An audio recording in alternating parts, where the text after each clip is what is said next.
Did we all migrate? Are we here? Are we back?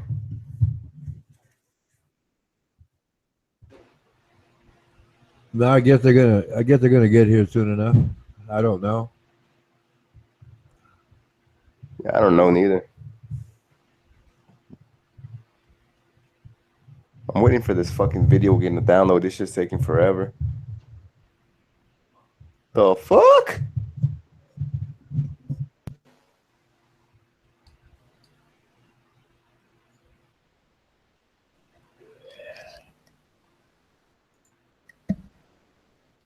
Good morning.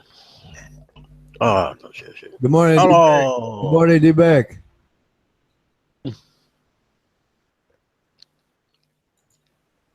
Flatley. Good morning, D-Beck. What time is it over there? 8 a.m. Did you get a microphone? Because you sound really clear. And I've been fixing 2 or 3 of them. Oh, okay. I ordered the wrong microphone. It had the wrong plug on it. Yeah. I'll get there. I'll get there.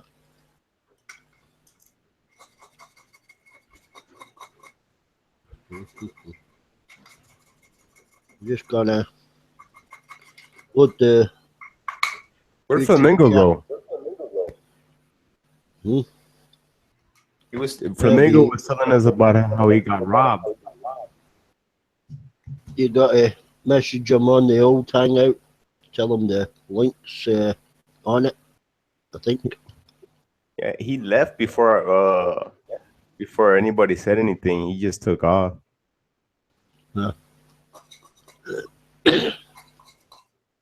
I wanted to hear what, like more of that story and shit. Yeah, I think he got shot in the head in the end. That's pretty crazy, right? Yeah. That's why he is the way he is, I suppose. No, just look the That'd be YouTube. freaking me out. Mm.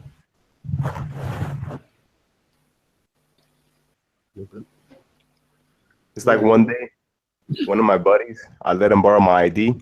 He went to go buy some beer or whatever. And when on the way to go buy the beer, the police try to pull him over, and this motherfucker take off running out of the car. And he starts taking off running and hitting some bushes or whatever. And he got away from the police, but he fucking left my ID in the fucking car. Then they come to the house asking for me, right? I'm like, what the fuck are y'all talking about? I've been here all day. But since they couldn't, like, the person that they seen running, it wasn't me, so they couldn't fucking blame it on me because the people that fucking the guy that ran and shit, he doesn't look like me.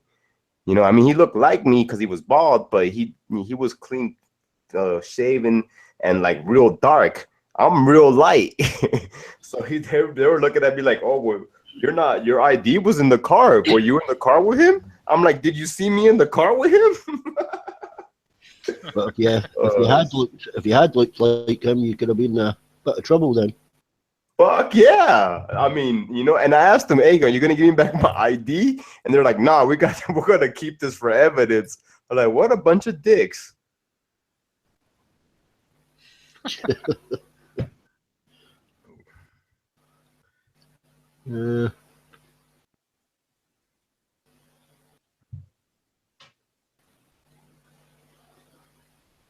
Motto is don't lend your ID out.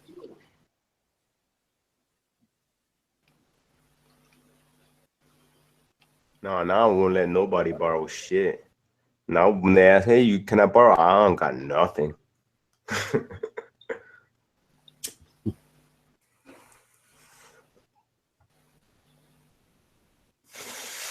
Back in the day, you could get pulled over and you can just remember somebody's information.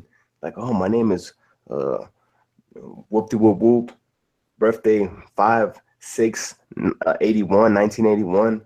You give them the address where they live and shit, and okay, they'll write you a ticket. You know what I'm saying? Let you go on your way. Nowadays, it's like if they really want to get medieval with you, they'll take a picture of you and scan your picture in a fucking database. I'm like, wait a minute, this is you, motherfucker. Technology's advanced so far, bro. That's funny because I was on a school playground playing basketball one day, and I guess we were there too early or something before the school was let out, and the cops fuck with us. And I told the cop my name was Robert Leidy, which is a total lie. It's actually a friend of mine whose name is Robert, and fucking the next day in school, I guess the truancy officer came and visited him while he was in his class to talk to him. It was funny, dude, because he knew exactly who the hell it was after that because he cussed me out for it. Yeah. I did that plenty of times to my cousin. He got real mad. They would fucking make him go to court.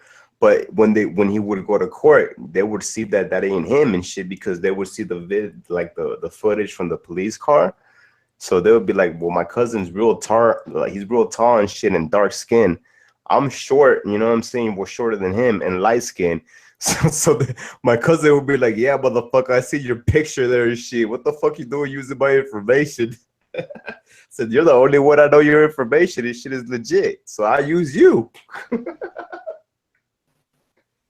You don't like that at all.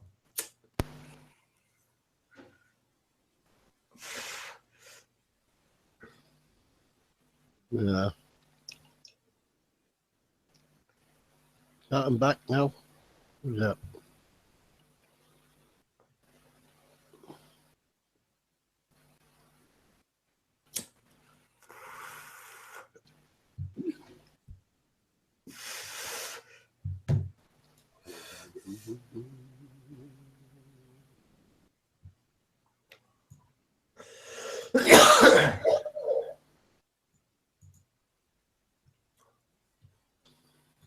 That shit is strong.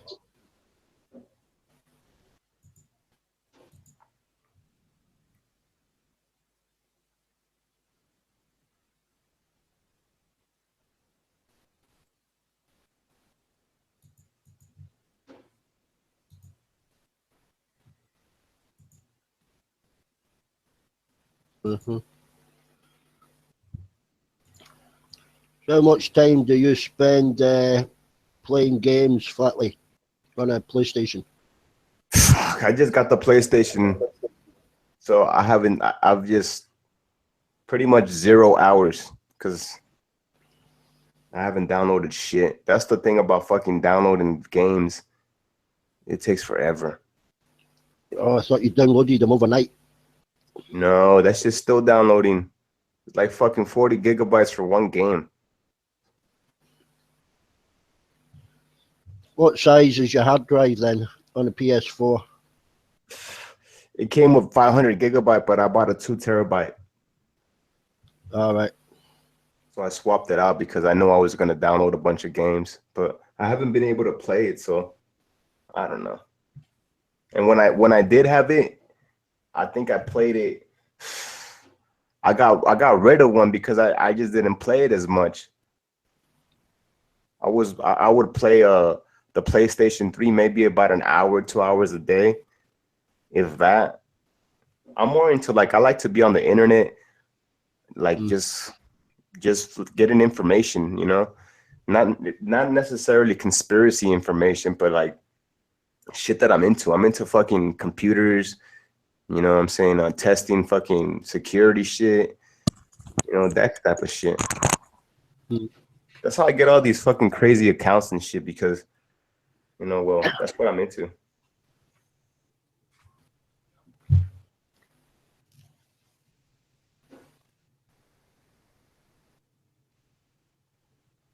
I mean, I go through withdrawals when I can't go on the internet. The internet is like fucking so much fun for me because you can have so much different interactions with people all over the world, not just locally. Motherfuckers over here don't speak English. I can't speak to them in English, so I get bored with them. All right. Right.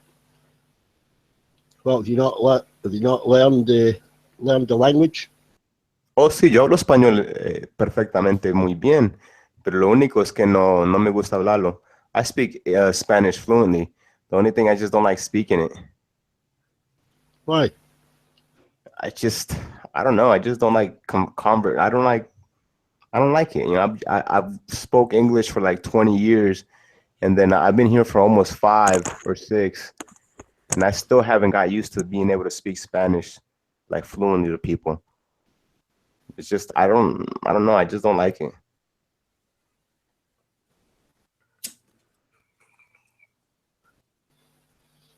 Yeah.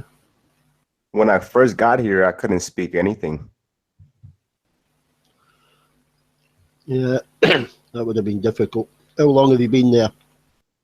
I'm going on 6 years, I think. Yeah.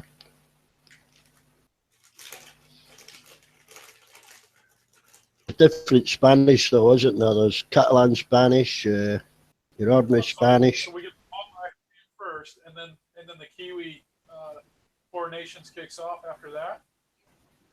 You're a bit awesome. quiet, Uncle. You know what time on Sunday? No, talk to somebody else. What, PM? Oh, that's right. It's like fucking 12 out. All right, hold on. Hey, Beck, what time is it over there right now? 35. AM? Yeah. Ah, sweet. Yeah, it's PM. Woohoo. Oh, that's it. That's my plans for Sunday. Yeah. All Blacks versus fucking Ireland. And then after that, the Four Nation kicks off. You don't watch football? Football. Like American football? Not really. Yeah. I think you got to be brought up with that to like it, literally. What Well, I wasn't brought up with that. I played Well, a season. That's the thing too, though. You know, I mean, I have access to NFL football stuff, but I'm not really a sports type of motherfucker. I mean, I like the UFC. That's about it. But I don't really follow basketball or Oh, I love football or golf or tennis or baseball. I mean, you know what I'm saying? The only thing that I really like is the UFC. That's cool. Yeah. I got drawn into the UFC by watching Ronda Rousey. Oh yeah. Well, it's like for me, I used to like football, and then rugby killed that. And I love basketball, but and I don't know, I like a lot of sports, but yeah, I don't know. Some people don't like sports; they like one sport. They've become UFC. soap operas nowadays. Well, you know what I used to watch a lot? It's drama and shit. What I started watching? It's old sports, like old sports. Like the 50s and 60s and shit.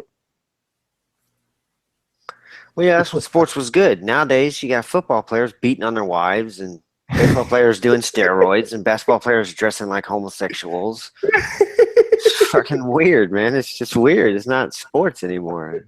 I still like football. I love football. I love my Dolphins. Now it's just a fucking show. It's just a show now. business Yeah, show. it's just a show now. And they gotta fucking have like a part for every single kind of fucking diversity and shit. You know what I'm saying? Yeah. Everybody's got to play a role now. It's crazy. Like NFL would be cool if like they played like around the world. Oh, but it's only a USA thing. That's what I don't understand. Why wouldn't they Yeah, make it they're an trying to push it. international thing? Yeah, they are It would trying to make push way it more around. money. Like they're we got a channel over here. We get like 3 or 4 games fucking on a certain channel for free. But it's like, I don't know. You're right. It's only USA is the problem. So I can't. I don't know. So they make like hundreds of millions of dollars and act like sissies. I mean, look at ask a motherfucker something about a football game or a basketball game, like a stat or something about someone or a team or something, and he's gonna know. If he's a sports motherfucker, he'll know the answer. But Yeah. ask him something about some other shit that's relevant to like right now, and he won't give a fuck. Well, that's where I'm different than them. You know, I love football, American football. I like it, but like I said, it's getting ruined for me with all the penalties and all the shit that the players are doing. And but I never was a stat guy. I was just always about wins and losses. You know, so I never really. I don't go online looking for stats. You know, I go online looking for information like you. You know, shit about life and shit like that. The TV is there for entertainment purposes only. Well, TV is there to program you to what they want you to fucking believe and fucking think and experience, and the bullshit propaganda they want you to just fucking regurgitate. Yeah, and that's why I play video games and watch football occasionally. Hey, Or I have you watch noticed in the video games they be putting a lot of fucking symbolism too in the video games, like Illuminati and all CNI. Well, and yeah, the like fucking time, Skyrim's full of real weird paganistic symbols and shit like that. I thought I was the only one that noticed shit like that. Nah, Skyrim's full of that shit, dude. But the game's built around a pagan god, though, or pagan gods. They're polytheists, so. Yeah, I like that Skyrim. And then their symbols. Each one of them has a different symbol, and they're all similar to real world symbols for pagan gods. So I knew what I was getting into with that, Skyrim sounds like that motherfucker will take a long time to get into.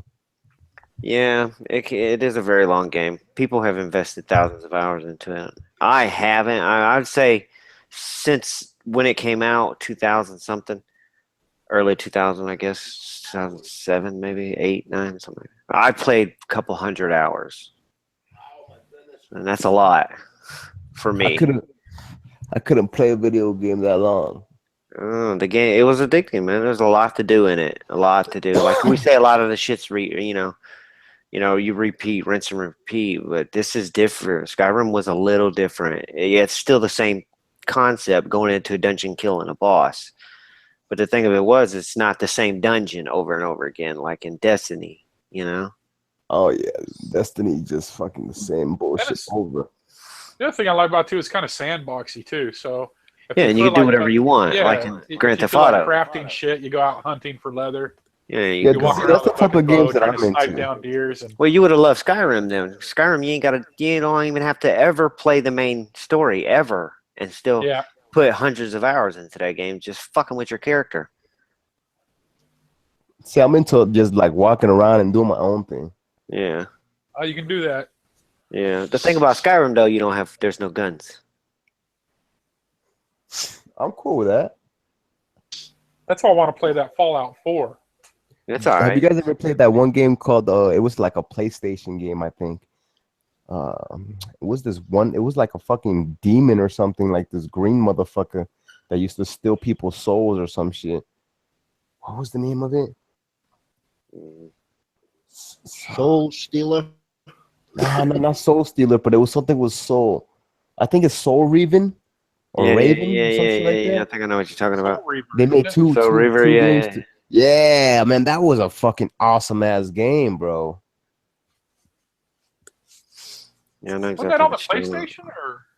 That was on PlayStation, I think. It was, yeah. And that motherfucker, you had to solve a bunch of mazes and shit to get to the boss and shit. Mm-hmm. Yeah. I never played it, but I've seen it. I've seen it played before. I forgot I played it a long time ago, bro. I spent a lot of hours in that game. That's like the first Resident Evil for me was one of the revolutionary games. The first one, the very first one. Yeah. For PlayStation? Yo, they just gave that away on PlayStation 4 for free. A remastered version of it. I just downloaded it. I was thinking about playing it. Oh, nice. Because like the first two were awesome, man. For Resident Evil 1 and 2. Yeah. They were. Resident Evil 1 was really fun. Yeah, I like that. I was more of a Tomb Raider guy, but Resident Evil was fun as well. They came out about the same time. Damn, I can't believe I forgot about Tomb Raider. That was cool too. Yeah. I could have never got into Tomb Raider because I just couldn't follow along with the story. Well, there wasn't really no story. You just go straight through and kill animals, and you find relics. That basically was the story. I got like the first you had to do like mazes and shit though. And that's the thing. Yeah, you had to do a lot of jumping and crawling and walking I around. wasn't good. I wasn't good at the jumping and fucking crawling around. Hanging out rope to rope. Anybody That remember wasn't Siphon Filter? Oh yeah. Yeah, That was a good game too. Yeah. that was cool. Yeah, I like that series.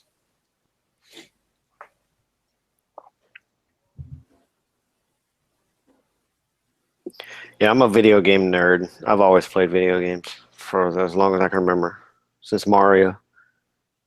What was your first video game system? Atari. 2600. Actually, before I that, don't remember the number, I had but a Texas TI. I had an Atari a lot because I remember playing the fucking. I remember watching Star Trek on the fucking like the old Star Trek on TV, and they used to have the cartoons on USA, and I would play fucking ET. You know, I never that I back was in a the day. sports guy. I played sports when I was a kid. Dude, So the games that I played was baseball, basically on the Atari, and then I would play Asteroid and shit like that. Destroyer, I think was the name of it, where you're like this little ship on the Stars ground, Remain. Yeah, swing yeah, back yeah. and You would forth. shoot, choo, choo, choo, and you choo. protect your city. Your little city's getting destroyed by asteroids. Missile Command. Crazy shit like that. And then I got into Zelda and shit like that It as is the rated games one of the progressed. worst games of all Yeah, I time. remember my first Nintendo. It came with a little robot. You remember the little robot? Yeah, I remember the little robot. And then he had like these little spinner, these top spin things and shit that he would try to pick up and spin him Yeah. around. Dude, I reckon Duck Hunt, or I think that's what it was with the little light gun. I reckon Yeah, that's like Duck one of the best games ever made. Yeah, it was free. The other one with Duck the Hunt was free. They gave it away with the Nintendo. what was the other one Yeah, though that you plus can you shoot shoot the in the fucking TV. the signs So or they the use little the fucking guys? controller. What was the other one though that you shoot the gun too, and there was like these little faces and shit of burglars and shit. Oh, I know what you're talking about. I can't remember. Yeah, that shit was fun as fuck too. Yeah, them rail shooters weren't bad. They were pretty fun early on. Nowadays they're stupid, but You remember how Yeah, I Nintendo can't really would think give you of so any much? decent rail shooters ever made nowadays. Nintendo would give you so much back in the day. You know what I'm saying? They give you the fucking two controls, the robot, the other little bullshit. I never got the robot. Yeah, I got the robot and shit. But I yeah, got the they used to robot. give you two controllers with every system. Now you got to buy Two one. controllers with every system and the gun Yeah. gun thing, and you would get two fucking games. You know, it used to come with Mario and fucking Duck Hunt. Yeah. Yeah, Now motherfuckers don't even want to give you one control. Or any games. or any games, right? They load the hard drive full of like fucking teaser games. Bullshit, yeah, Yeah. bunch of bullshit fucking bloatware and shit. Yeah, It's crazy. Reload that motherfucker with at least a game or two, you know? dude, I fell in love like man, I was in heaven when I had both the Sega Genesis and the fucking man. Super Nintendo. Yeah, that was the shit. The Super Nintendo. I was was like, the shit, man. bro. I spent a lot of time fucking playing Mario World, Super Mario World. Yeah, So it was so much fun. I remember the first time I played that shit, I was in some kid's birthday party and shit, and he had busted that motherfucker out, and I'm like, what the fuck is this? I've never seen this thing. I'm like, oh, and there's Mario? Oh, what where I've been and shit. And then yeah. I was like, I want one of these motherfuckers. Yeah, I never had the Super Nintendo. I had the first Nintendo with Mario, but I never had the Mario World one. I went Sega after that. After the NES, I went Sega all the way. I had Sega Genesis. And I never had two video games, though. Until now, I got both of them now, the PS4 and the Xbox. But I never Dude, had I've got- two growing up. I got the fucking emulators on my computer, man, with like a shitload of games from the Sega, Nintendo, Super Nintendo. Well, I got the Wii. I do have the Wii, and you could download a lot of the older Nintendo games onto the Wii and play them. Nice. All right. I don't know. I haven't plugged it in a long, in like fucking 10 years. So Yeah, I don't know if They ship 'em over server here. still works. But there used to be a server on it that you can get free. You can download games and shit. I think they might have canceled that. The sports games were the ones that I used to play on my Sega Genesis, and I Uh-huh. remember having the Bulls versus Lakers, Yep, that was one of my okay. all-time favorites. And then the other one was the one after that, the Blazers versus the Bulls or some shit like that. Yeah, 'Cause I used to that's get that every fucking year. I used to get that series. You know what I mean? yeah, Just to get the updated was, teams. that was my favorite, bro. Me I fuck too. with that Joe Montana football. I remember the Joe Montana football. I remember the Madden. Yeah. Tecmo Bowl.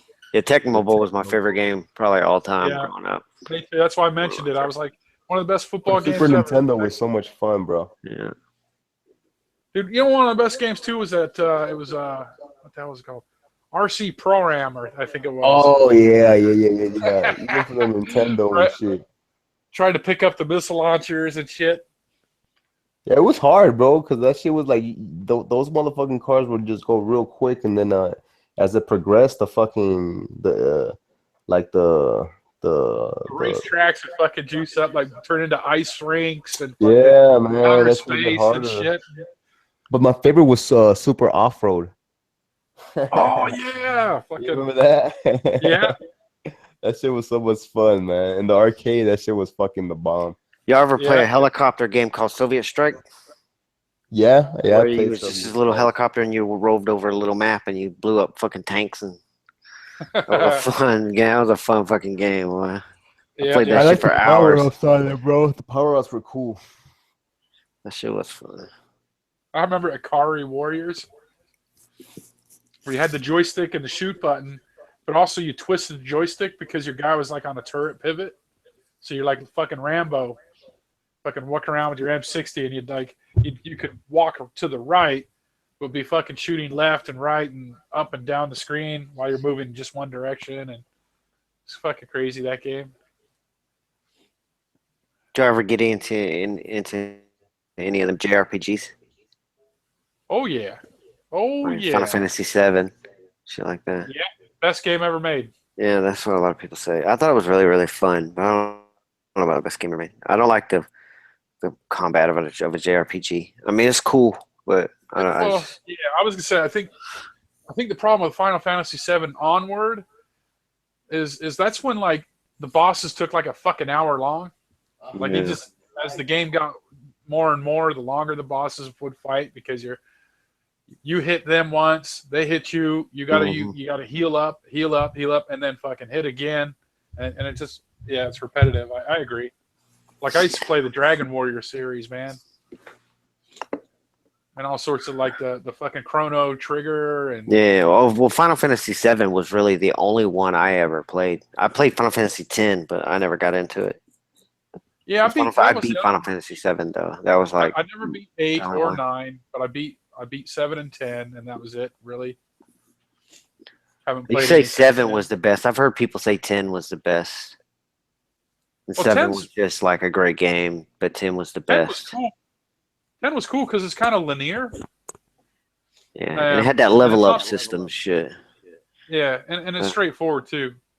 But the coolest part for 10 for me was as you progress through the story, there's a moment when you get recruited to play some sport, Yeah. and fucking man, I just burnt fucking hours. That's I Yeah. don't. Well, the graphics I think I on spent 10 like was 2 or 3 amazing. months playing that fucking. I think it's called Blitzball or something. Yeah. The They graphics got like this graphics on 10 was anti-gravity really thing good. with the pool. So it's kind of cool.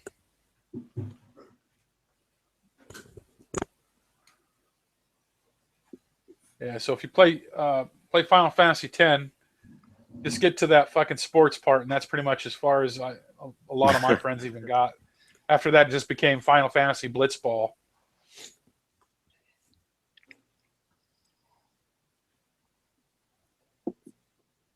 But yeah, the other series, my all-time favorite series of all time until recently was the NBA 2K series. That's Xbox, I think, started that. Because before that, it went like Lakers versus Bulls and all that shit. Double And eventually, dribble. when it got to PlayStation, they changed the franchise name into NBA Live. Oh, Yeah, I ain't played Archie Rivals. Yo, yeah. Arch Rivals was awesome. This shit was so much fun. NBA Jams. Mhm. Because Because Arch Rivals was basically NBA Jams before NBA Jams, man. And you had like the little pits and fucking Arch Rivals was awesome. Yeah, I was Mutant more into League sports football. games back then. Anybody play Mutant League football? Nah. I've heard of it. I actually have. I think I heard of it, but I've never played it though. The funnest one for when I used to play in the arcade was the Ninja Turtles. Oh yeah. That shit was so much fun, bro. Yeah, I didn't get into adventure games back then. I In wish the I would arcade. have, but I never. Mario you ever killed play- it for me. Mario ruined adventure games for me. Did you ever play arcades, like an arcade for real? Like in an arcade, like Dave and Buster's style. Yeah. Yeah. Like Final Fight was awesome. Oh, I fuck bro. with golf when I go to fucking Dave and Buster's or in an arcade. I fuck with that golf game. I forgot the name of it. That game was fun. Which one? They had the little ball? Yeah, they had a thing you spun. Yeah. Yeah, I used to fuck with that game a lot. I play golf in real life though, so I'm an idiot. I waste my time and money on a golf course. Golf was the game that made me rage quit. That fucking 2-foot putt and you miss, and you're like, fuck that.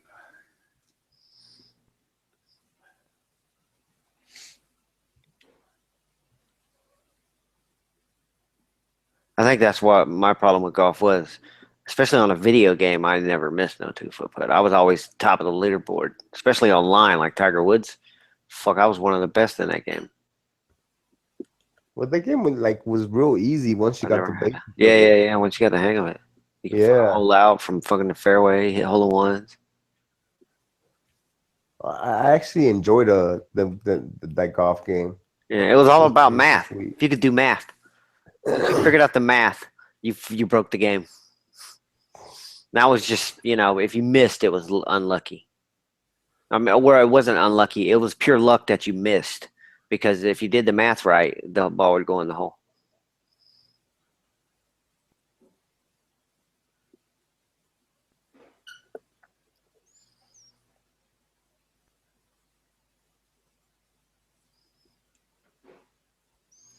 I actually got on these hangouts because gaming got kind of boring.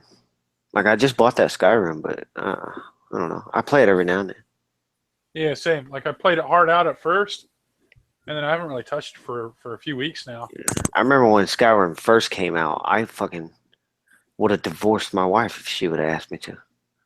As long as I can keep my Skyrim. But now it's just Fun. like, I don't know. I just give up on games. I don't have as much fun as I used to. I just got that game like a couple months ago, Skyrim. One of my clients, he bought it thinking it was the Xbox One version. And he's like, "Hey, you want this?" I was like, "Yeah," but I don't. Oh, so really what, are you want to playing the do it. 360 version? Yeah, Oh, okay. The Xbox One version makes it more realistic as far as immersion goes, where they put that cold weather. You could put mod. It has mod capabilities on it. yeah. I've got the PC version as well. Yeah. Oh, yeah. Well, there you. Yeah. Yeah, the graphics on the PC is kick ass, man. Which Xbox One is kick ass too. That's all right. But I don't Yeah. see much of a difference, especially in the Skyrim game. It's a little brighter, I guess, a little more Yeah. colorful. but it's- Still lags and locks up like it fucking did on the I was gonna say, like probably one of my favorite games of all time, besides Final Fantasy VII, Fallout 3.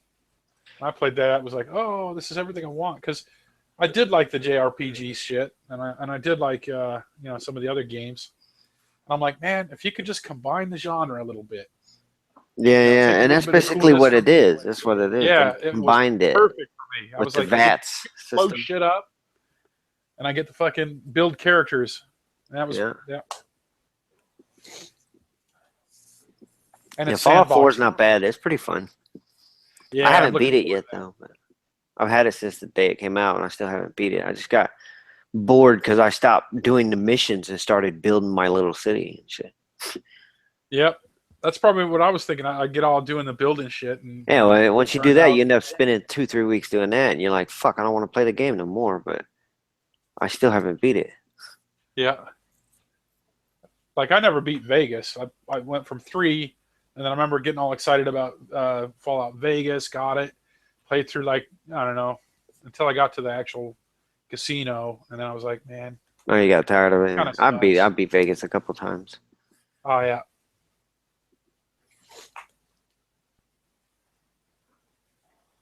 Yeah, but when you said, I think it was you or somebody said Ghost Recon. That's me. Yeah, that's yeah.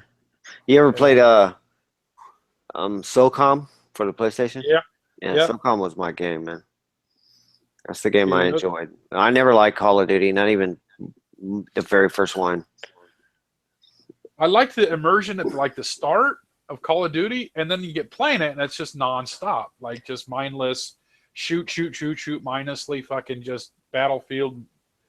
Yeah, I didn't like Call of Duties either. It's like, Yeah. Well, the Call I of miss having Duty's to be always got a great strategic and smart. storyline. They always got a great Yeah. story and great cutscenes and shit like that. But then once they put you behind the gun, it just totally breaks everything. I agree. It's like, oh fuck. Like you didn't even have to think really. You just run around shooting shit. Yeah. We're like SOCOM and Ghost Recon. Well, Tom Clancy. I'll just break it down. Tom Yeah, Clancy. there's games. missions. Yep. You had to do missions. You couldn't just run around like fucking Invincible Man.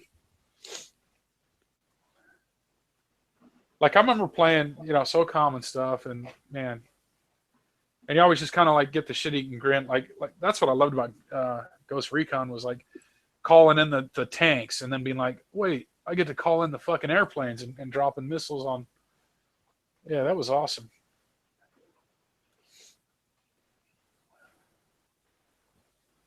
I don't know how good this Badlands game is going to be, though. It looks pretty stupid, if you ask me. It's like they tried too hard to make an open world game, and it's a big, open, empty world.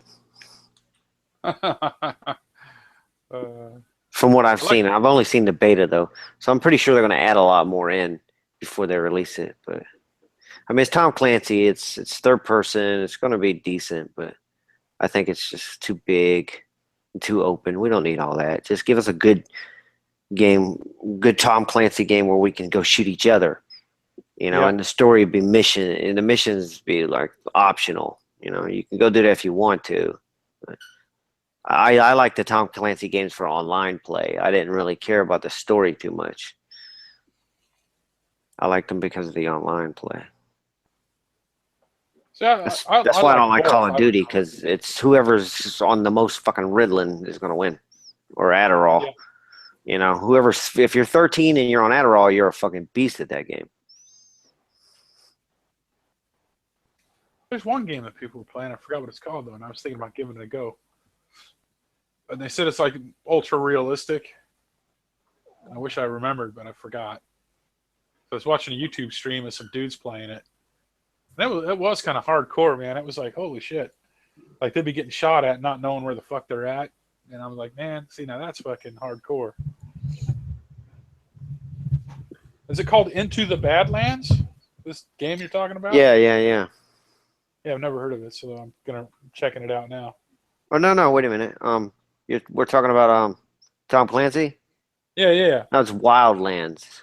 Oh, Wildlands. I Okay. think. I could be wrong. I think it's Wildlands, yeah.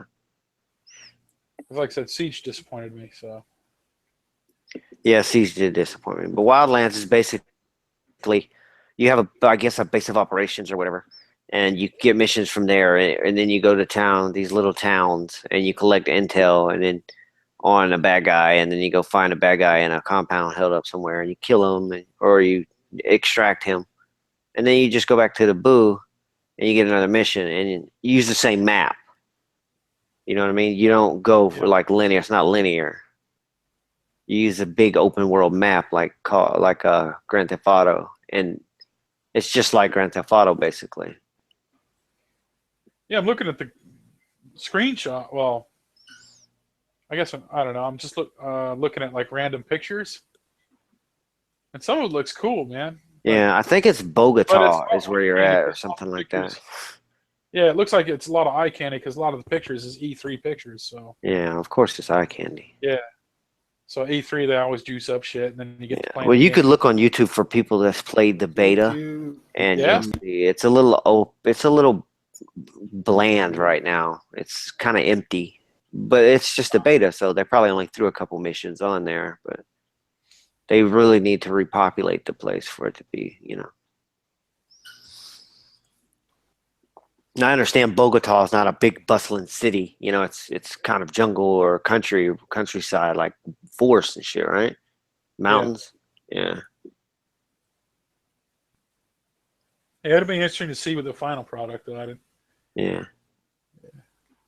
Next year All right. sometime. Like I said, I'm looking at E3 shots, and I'm like, yeah, E3 always juices up. What's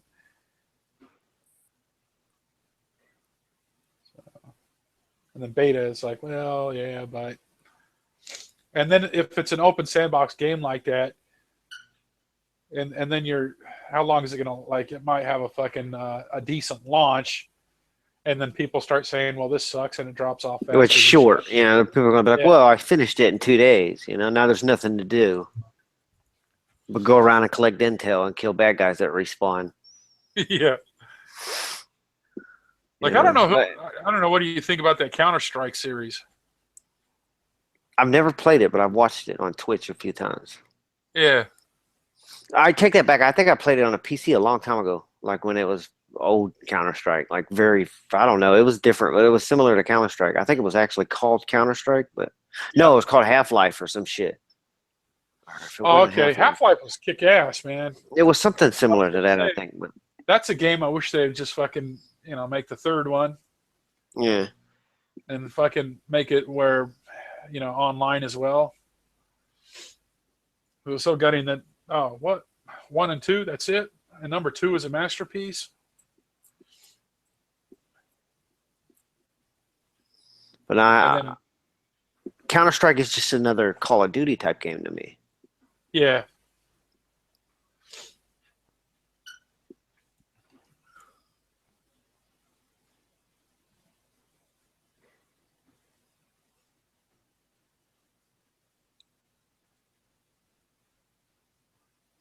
I prefer games where you can hide behind cover, Yeah, like in real life, where you're not just you could peek around a corner and not have to expose your whole goddamn body around a corner. You know? Yep, like the lean and the Yeah. Yeah, quite like that.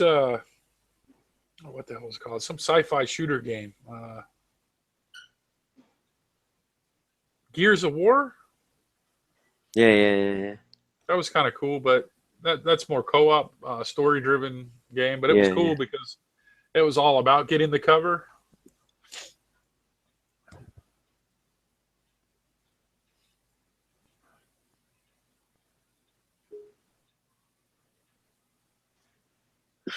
That's why I like the Division so much. That's a cover-based shooter, but it's a bit repetitive though. Like all games, I guess.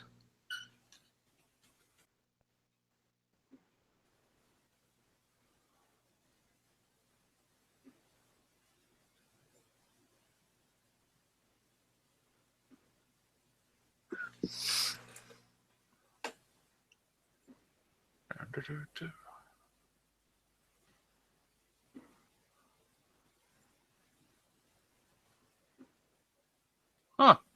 I haven't played the Division. Might have to get a go at that one.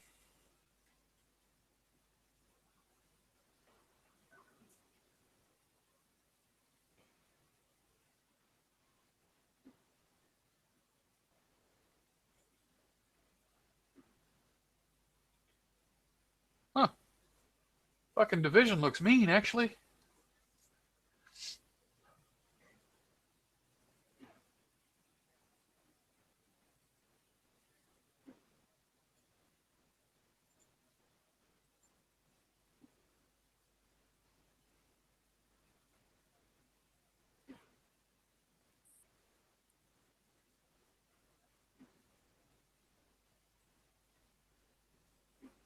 It's flat.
Hey Ronan, are you trolling in the chat room, dude?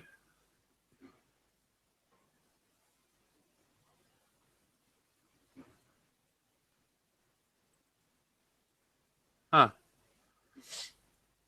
Ronan's thumping on the keyboard. Oh well, yes. You were talking about video games and things like that, and you know I don't get into that, so there's no use in me, saying anything because hey, look, I'd just be wanting attention. You know me, No, drama. I don't know. You know me, the drama queen. So, no, no, no. I was enjoying listening to what you all were talking about, but I was just waiting. Yeah, I'm just catching up on your chat, joining in. Oh no, this guy Jeffrey Ward. All he can say is I'm a virgin and white power, and I was trying to get him to email Armando Vargas so he can get in and he can basically share his malicious intentions with us, and we can ask. That'd be fun.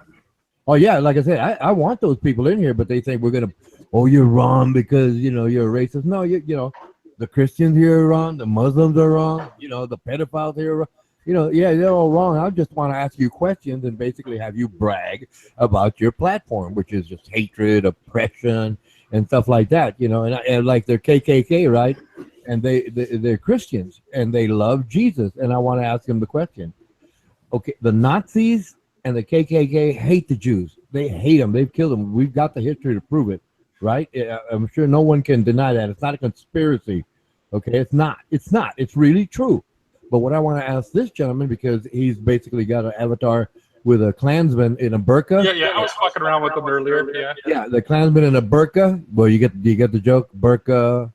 Yeah. Saudi Arabia, and the Klansman is fully covered head to toe like a burqa does. Anyway, burqa, right? And I want him to come in here and basically spew his hatred, that vile, wretched, villainous hatred that he holds about people. And I want to ask him, what do you want? Like, for example, he could say, we want an all-white America. Okay, what happens when 60% of everybody leaves and you're alone? What are the economic consequences? No. Cool. If he came in here and fucking, rock and roll with us. I don't mind going a few rounds with that fellow. No, it'd be great. Like I asked a Muslim gentleman, hey, I can't accept you because I'd have to kill infidels, but I'm an infidel, but you would kill me first. And, you know what I mean? I look at their model and ask them questions within their parameters. And I want him to come in here and basically spew his hate. That's what it comes down to. Like anyone else, yeah, say what you're going to say. And I have to, if I can, I'd like to ask questions.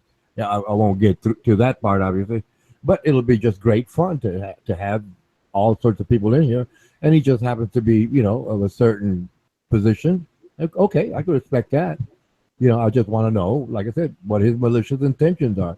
You know what I mean? I want him to mentally masturbate his hatred. Mike out.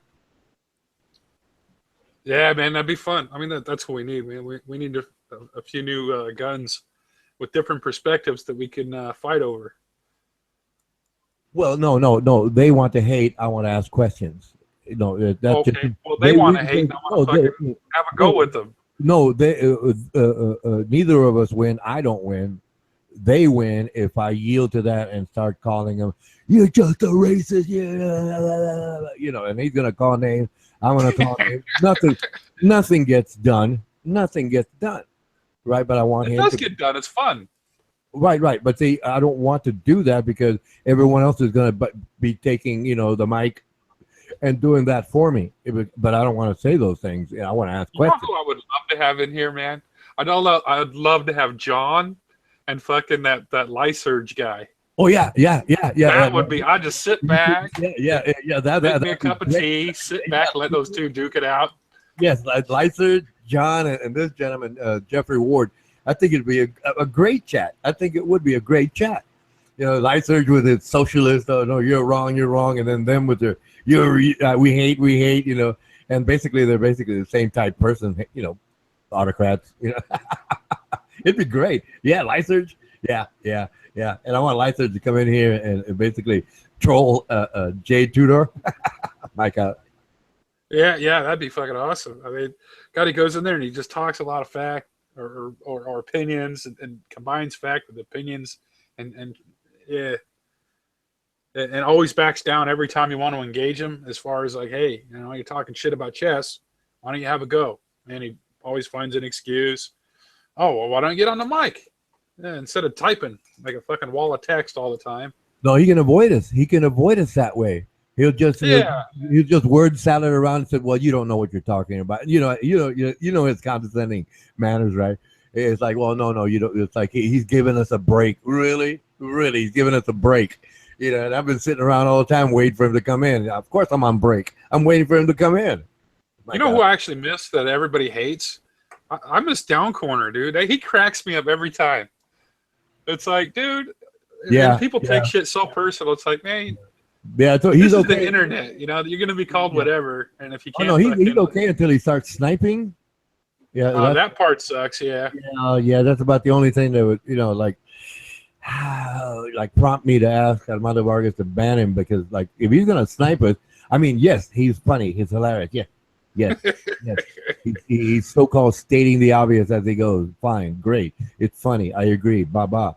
But then he gets upset or something, and then he starts sniping people. And then, wait a minute, now that's it's a little out of hand. You know what I mean? Yeah. I remember there's one gentleman by the name of Maxwell Morris, right? And he also had a KKK member, right, giving the salute, right? And basically, I tried to talk to him a long time ago before I started all this, but he just basically left the chat. Because I like exactly what I told Mr. Ward, right, Jeffrey Ward.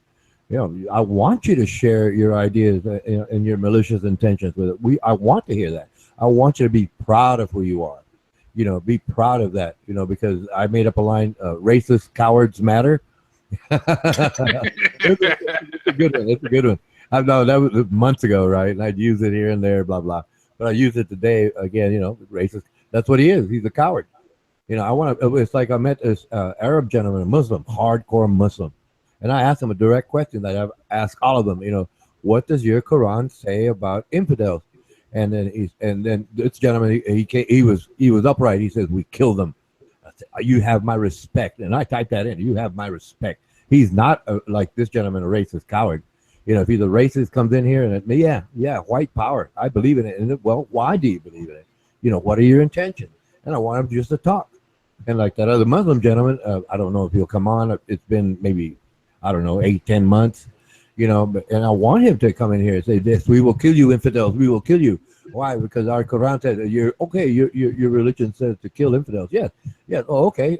I can respect you for your position. And then, everybody has, what do you say about this? What do you say? And then just get them to start talking. And basically what I'm doing is investigative work. Yeah, I'm profiling them. Yeah, everybody, come here, come on. Let me hear you say what you want to say. And trying to shut them up, it's a big mistake. We don't find out what they're thinking, how they're thinking, their plans, course of action. We don't know that.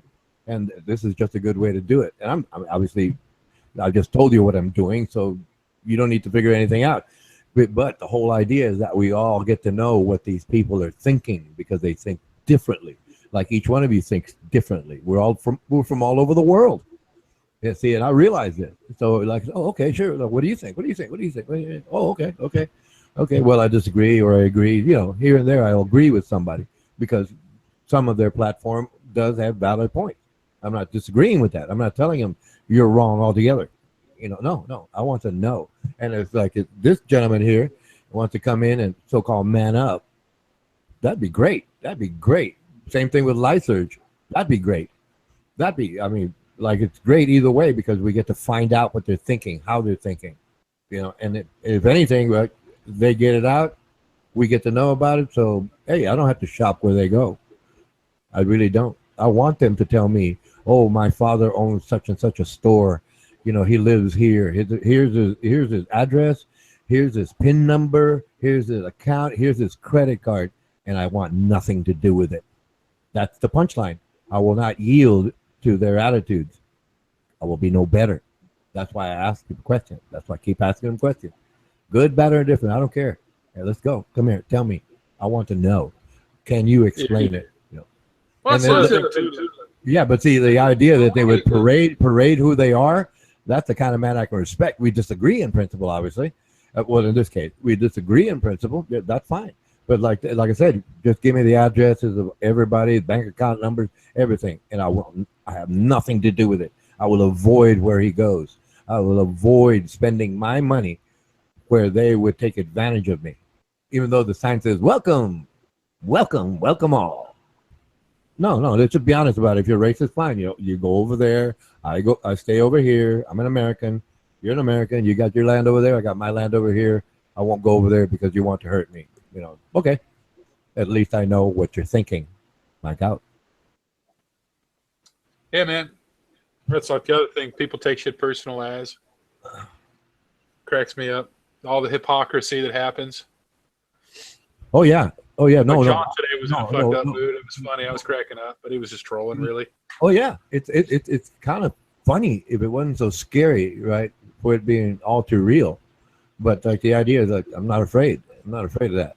I'm not afraid of Or that. like, or like dudes that chase chicks around on all the different chat rooms. They like bounce around the rooms looking for their little ladies, and then they get all hell bent, and then fucking get all possessive or hell bent when shit goes wrong for them, and you're like, man, you can following around people like a lost puppy dog. Yeah, cracks me up. That's another person I want. Like what's his name? Scottish guy. He's always getting hell out of bent and then pushes buttons. David Simpson? Yeah. Okay. Well, yeah, like I said, I want them in here. I want them all in here, because we have different views. Oh, what makes you tick, right? That's the question in my mind, right? What makes you tick? What's driving you right now? Not that you won't change your mind, but become better or worse person. That's not either, you're not here or there. It's what it is. It's not reality. I want to know what they're thinking now. I know. Oh, I was cracking them hard when, although it was getting a little annoying initially it was funny when fucking Simpson was going nutty about fucking basically the anti-American, the UK versus America shit.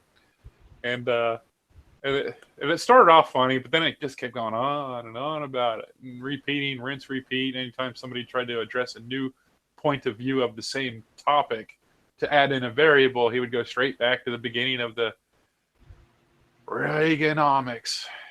And I don't know. It was funny. I was cracking up. I was like, man, initially it was funny. And then just fucking, I'm asleep. I need sleep. I'm drunk. Oh, I'm not drunk. Yes, you are, dude. It's like fucking, yeah.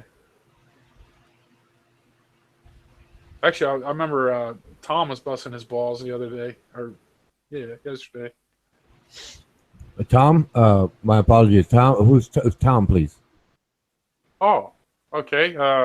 What's his name? Let me remember his handle. Oh, he's got a handle. Oh, okay. The closest I can think of is Thomas, which is Shotgun Rider. That's him. Yeah. Okay. Like my apologies. Like they say Tom, or it's like, or if they say Mandy and they're referring to Armando Vargas, I'd have to really I don't know, but they call him Mandy. Okay, you call him Mandy, but his name is Armando Vargas. Accordingly, right? So okay, so yeah. Thomas, the Shotgun Rider, yes. Go ahead, please. Yeah, he was busting his balls because before that, like him and Petra were feel like goddamn soap opera. It's like, man, unless you're going to Wales, dude, fucking just be chatty. Fucking, unless you're gonna move over there or have her move to you, fucking, it's all bullshit. And that's the thing with a lot of guys. It's like, well, fuck, you're getting attached to somebody, or you're typing to, or you're talking to from another side of the world. Unless you got the savings to buy a fucking ticket and go next week, man, it's all bullshit. And anyway, so fucking they have like this big blow up, which I find out happens all the time. And he gets blocked by her. And he's basically kind of moaning, and Tom's in there trying to give him the man-to-man talk. And you gotta move on. I mean, if you loved her that much, you wouldn't have called her a bunch of stuff. And I don't want to go into details, but it was funny. I was like, dude. And then he's just chasing other tails around. I'm like, man. Oh, dude. You gonna get a ticket? I mean, if you put it this way, if it came down to it, he might fall in love with a light pole if he put a dress on it. Yeah. Fucking funny though. Yeah, it is. It is. But it's real because technically we're anonymous to each other and can't see each other face to face. Yeah. But you know what? But by that same token, with that same token, should I say, people are more open about who they really are. Yeah. That's true too, man. Yeah, it's Like like- I can see, you know, people developing actual relationships, but they're always going to break down and you know, if they never get together. Like, you know what I mean? Right. The potential for that, yes, it breaks down. Long distance love affairs don't really work. But then again, in terms of like communications, right? Whereby you and I had chatted about the Maori, right? That was like, man, that was like great stuff. And then we went on with Jose de Mello and all the other people, and you know, it's like really interesting to me. But see, that's a plus, you know, with these chats. But those relationships, yeah, you're right, they break down. Yeah, like I consider you a friend because, you know, but are we close friends? No, I don't know. We don't like. Yeah, there's nothing I could do for you, and there's nothing you could really do for me except for exchange information, moral support, I guess. You know, communication. That's all we got. Yeah. We can exchange information. You know, Exactly. To me, it's valuable because I can use it with all the other things I've assembled, right? To give examples, make statements, or ask questions. Yeah, man. That's what I think too.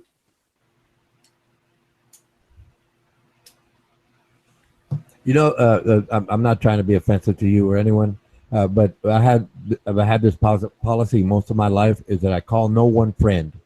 If I'm your friend, it'll make me someone else's enemy. Like Islam, like people trying to convert me to Christianity, and the other guy was Islam, right? And I said, well, I can't be either one of your friends because we'd be enemies against the other. So if I just stay neutral, so to speak, and just like, okay, you know, but I can't join you because even your book says to kill, and I'm not into that. I mean, self-defense, well, that's different. But you know, it's like, no, you know, I'll be friendly, very supportive, you know, honest, but it doesn't mean I'm going to lie for you or take your side, especially if you're wrong, you know. Well, a true friend wouldn't ask you to do that anyway. But yeah, I know what you mean. Yeah. I'm the same way, but like over here, it's the same way. You know, a bunch of friends get together and two of them have a disagreement. Y'all just let them fucking duke it out, and then it's forgotten. Yeah, you move on. Like the culture is different here. It's weird. It's like fucking dudes. Too many I'm people cracking up listening to them in the chat, and I'm like, man, just that never happens here. Really, it just if you have a disagreement, you fucking have a punch up, and then it's fucking after that, you're both drinking together again. Although, well, the youngsters are a bit different now, but it was kind of a loose, generic example where man, people in the States hold grudges a lot. Grudge, nitpick, grudge, fight, grudge. Yeah, I usually leave myself, you know, or I get voted out of atheist groups. Yeah, I was cracked up because, like, all these dudes on here that I've been banned from so many fucking news chat rooms now for legitimately trying to have a conversation, and just because they disagree with the perspective I'm trying to present, it's always like return message, and then boot. Because all the group starts being, you know, the wolf pack decides to vote me out, and it's like, well, fuck you. You're the troll. Yeah, I'm the troll. You're the troll. Like, well, I'm not really trying to troll. You asked me a question. Yes, you technically not getting what you want to hear. So right. No, based on the definition, like I say, you enter a chat room. They have a certain topic or platform, if you will, and if it goes against their position, you're the troll. In spite of the fact that you have the better idea. You know, friendly towards them, you know, and obviously they show no intent of trying to basically upset their platform, and you're just basically chatting with them, and all of a sudden they get mad and you get banned. I know the feeling. I can get in line, take a number, and have a seat right behind you. Yeah, no, that's You got the funny. lead on that one, Uncle May. There's at least 2 times that I can recently think of. It was the deplorable room was for one, and I go in there and I'm avoiding politics most of the time. It's just something we don't talk about. Like our right to vote is personal to us. I've had I was sitting in my mate's garage and at the time I think it was John Key's first campaign to be elected prime minister, and we both had words about it. I think we had like a little debate for like 5 minutes, and then we decided, okay, this is getting lame because, I'm going to vote my way, you vote your way, and that's the way it is. That's how it works. No reason on getting shitty with each other when really we don't have any real determination for it anyway. No, other than our right to vote. Right. Well, no. Here, I would basically coin it as political. What did I say? I had it. Well, it basically it's just the drama. It is. They're so. And then that's it. The tabloid politics. Yeah. Oh, it is. That's the biggest time. Well, no, that's what it is here. Tabloid politics. Keep it going. Yeah. Keep it going. You know, stay with the narrative. Stay with the narrative. You know, never mind anything else. Just stick to the narrative. Stick to our narrative, and that's getting nowhere. Yeah. Well, that's what I mean. Like I was purposely avoiding, and then I'm getting directly asked it of my opinion. Like, hey, Uncle May, what do you think about Trump? Well, he's got some good points. These are the points that I do like, but here's the problems that I have with the guy. And then they're like, well, you're a fucking. Oh yeah. Oh yeah. Billions of different it's the classic join us or die. Yeah. And I'm like, oh well, fuck you then. After I'm booted, of course, and then I'll go into the Clinton room and I'm like, well, what do you think? Hey, Uncle May, what do you think of? Well, besides the fact that she's basically questionable as far as trust, and and then I start to go on the same thing. Oh, we're hearing what we don't want to hear. It's like, well, Don, I would have said I'll probably vote for it, but I don't know. But oh well, I didn't get to finish that one. I'm booted already. At that point, I learned, man, fucking either you're going to talk about it or just troll. Got to the point where I'll just watch and see how many Trumpsters are there, and if there are more Trumpsters than Clintons, I'll just automatically go in there, Clinton, and I get all shitty as, and oh yeah, and then, or if it's all Clinton, I'll go, Trump, man, Trump. It's too bad we can't separate all the shittiness of them and combine the good points. So you're finally ready to admit that you're a troll, and are you seeking? Oh yeah. Are you seeking help yet? No, because I end up making more friends as a troll than I do fucking actually trying to be friendly. Yeah, trolls are us. Yeah. Yeah. That's where Newsmax was fun. I'd go in there and just talk shit, and then Yeah. Although I think I've drawn some enemies in there now. Finally. Not that I try to. I barely go there now, really. Well, yeah, please continue, enjoy it, because it sounds like you're very good at it. So, so you can always visit us, because you're welcome here. But you go out there, venture forth, as they say. Yeah, man.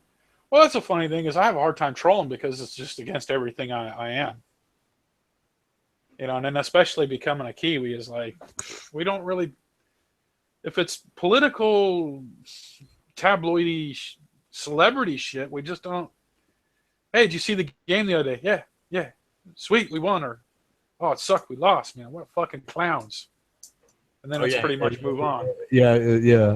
But you'll go on. America's like to break down a game, if the quarterback didn't, and drill up a billion stats and a billion different excuses and scenarios, and then they have the lead up game. Like if you're gonna sit down to watch fucking Monday Night Football, you have like a half hour fucking lead up of every political point of view in sports possible for these two teams, like a big tabloid fucking overweight heavyweight fucking title fight, and then it's like, man, just play the fucking game, get on with the damn national anthem, and get on with the game.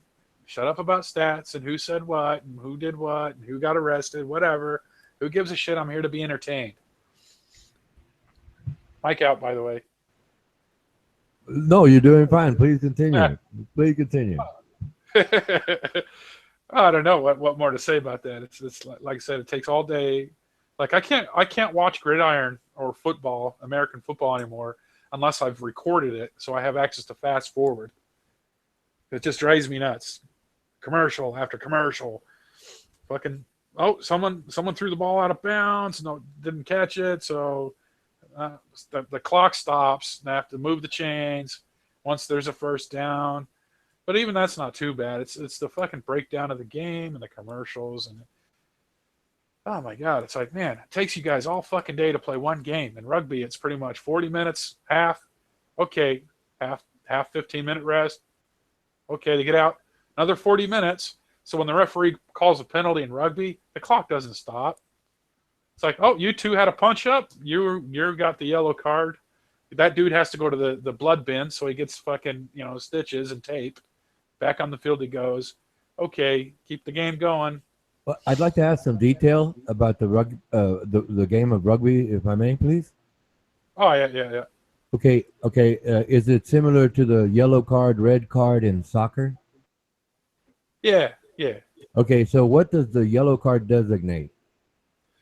It's what they call a sin bin, and the team has to that one player that's infringed a penalty. He has to go sit in a little box or a designated area of the field for 10 minutes. Okay, that's a yellow card. And the red card would mean what in rugby? Ejected from the game. Oh, no, because I follow soccer, but I've seen them take the yellow card, they hold it up to the player, and then they write something down on the card in soccer. Yeah. In soccer, right? And then the red card, I don't recall, because the game is moving and I'm trying to, keep up with the play. But it's like, I'm a neophyte to the idea, but I've watched it so many years, but I've always never heard what those cards indicate. And so in soccer, they, like I said, they hold the card, then they write something down. And then the red card means they're ejected also in soccer? Oh, is that right? I don't know too much about soccer, so it's... Okay, no, that's why I was asking if the yellow card and red card had the same meaning in soccer also, but besides rugby, which is the point. So the yellow card, somebody gets, they get put in a penalty box, 10 minutes, you said? And then the red card, that's it. But are there any warnings? I thought the yellow cards were like warnings cards, and then the red card, well, that's it. You're out. Right. That's what I thought. The yellow card comes out when warnings are no longer working. Like there's automatic yellow card moments. Okay. So as far as if say a game's going on, right, and right. Dude keeps doing the same thing over and over, that could potentially cause. But he's being given a verbal warning, right? Yeah, the referee's constantly writing them, and the referee keeps telling the team captain, because only the team captain can communicate with the referee. Unless the referee indicates that he directly wants to. Okay, go ahead. Usually, the referee will address the team captain and then instruct the team captain to call the player that's going to be basically told off, and then the team captain sits there with the player that's in trouble, and he'll explain to him, well, okay, you can't be fucking dumping dudes on their head. That's a spear tackle, and you keep doing that all game, you're gonna be fucking sent off. If it's an iffy one, like, you know what I mean? But if it's a clear, it's a clear ass fucking spear tackle, then it's most likely always going to be a yellow card. But there are certain things that if they keep repeating themselves, telling the team captain the same shit over and over, dude, you got to stop head high tackles, man. You can't be clotheslining people all game.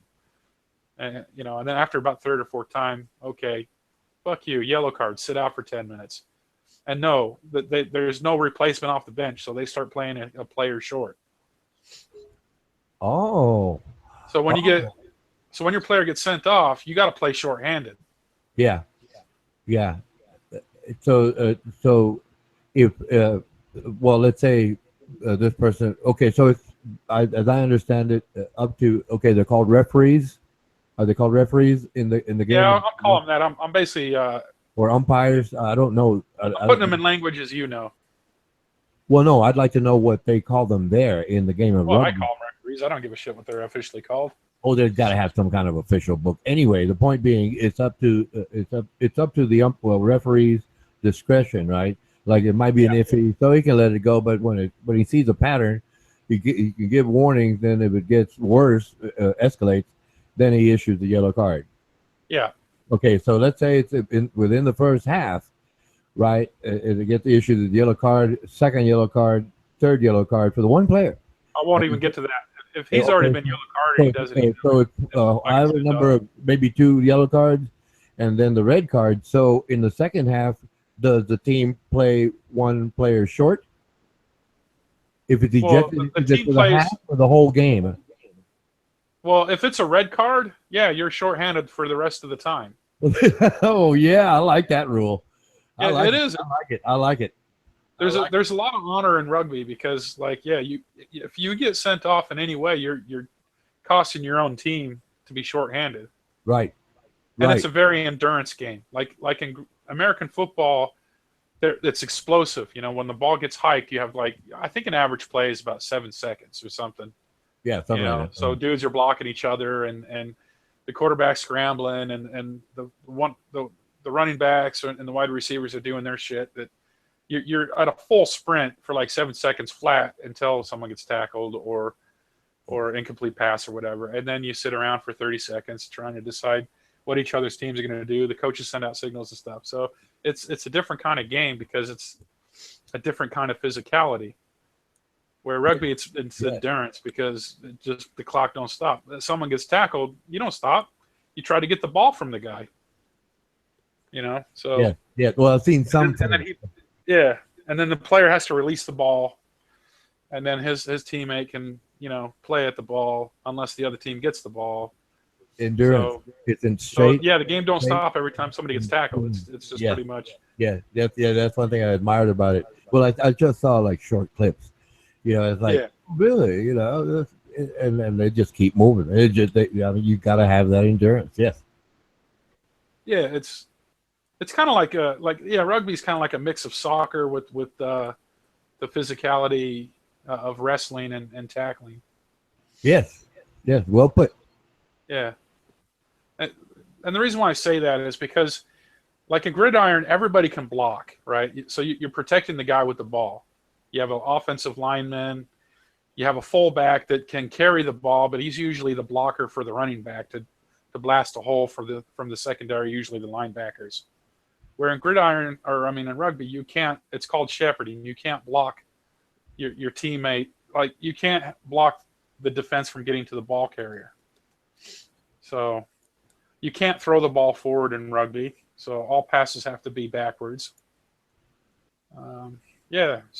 But it's a lot different game. Like people try to compare the two. Oh, well, this is tougher than that one. Well, not really, because they're totally different games. It's like comparing apples and oranges. It just doesn't, it's a different kind of, you take a car, you drive it into a brick wall, and you try to survive. So how fast are you going to go? Okay, you get in a different car. You have a fucking car with an airbag. Yeah, you could drive faster, and you'll probably survive. But it still sucks,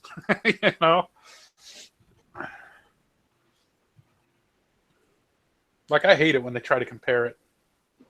Oh, this game's tougher than that game. Well, no, it's not. They're just different games.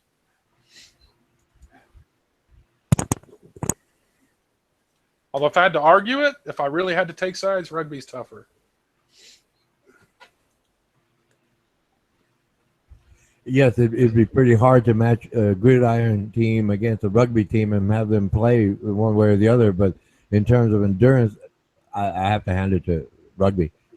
Yeah. Those guys are good for the quick, like you said, explosive, average 7 seconds. They're good for that. But if you have to constantly keep running and then getting tackled and tackling others, that takes its toll. So they have to have endurance. So, if it came down to that, I could say rugby is a tougher game to play. Yes. I mean, football's more sophisticated. The football is more sophisticated, right? So you have more strategy. Strategy plays in a different way. Yeah, I mean, even that I don't even like saying that. It's different. Yeah, the ball snaps and the quarterback could get sacked within a second, or there could be a run for 15 seconds to the end of the Yeah, field. I mean, Yeah, in gridiron, you have to, because you can throw the ball forward, you have a lot of options to you that you have at your disposal, and that makes it hard for the defense. They got a lot of things they got to worry about defensively. So yeah, there's that. But in rugby, it's different because you don't have like 30. I think in NFL, let me remember.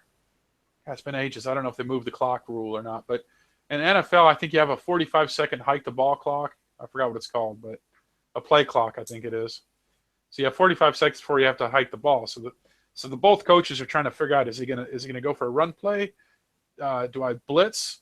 If I blitz, I might get caught out by a screen and roll, or you know what I mean? Or is he gonna go for, a 4-man wide receiver formation, and I'm stuck blitzing, and he's gonna catch me out of my zone? Do I go man?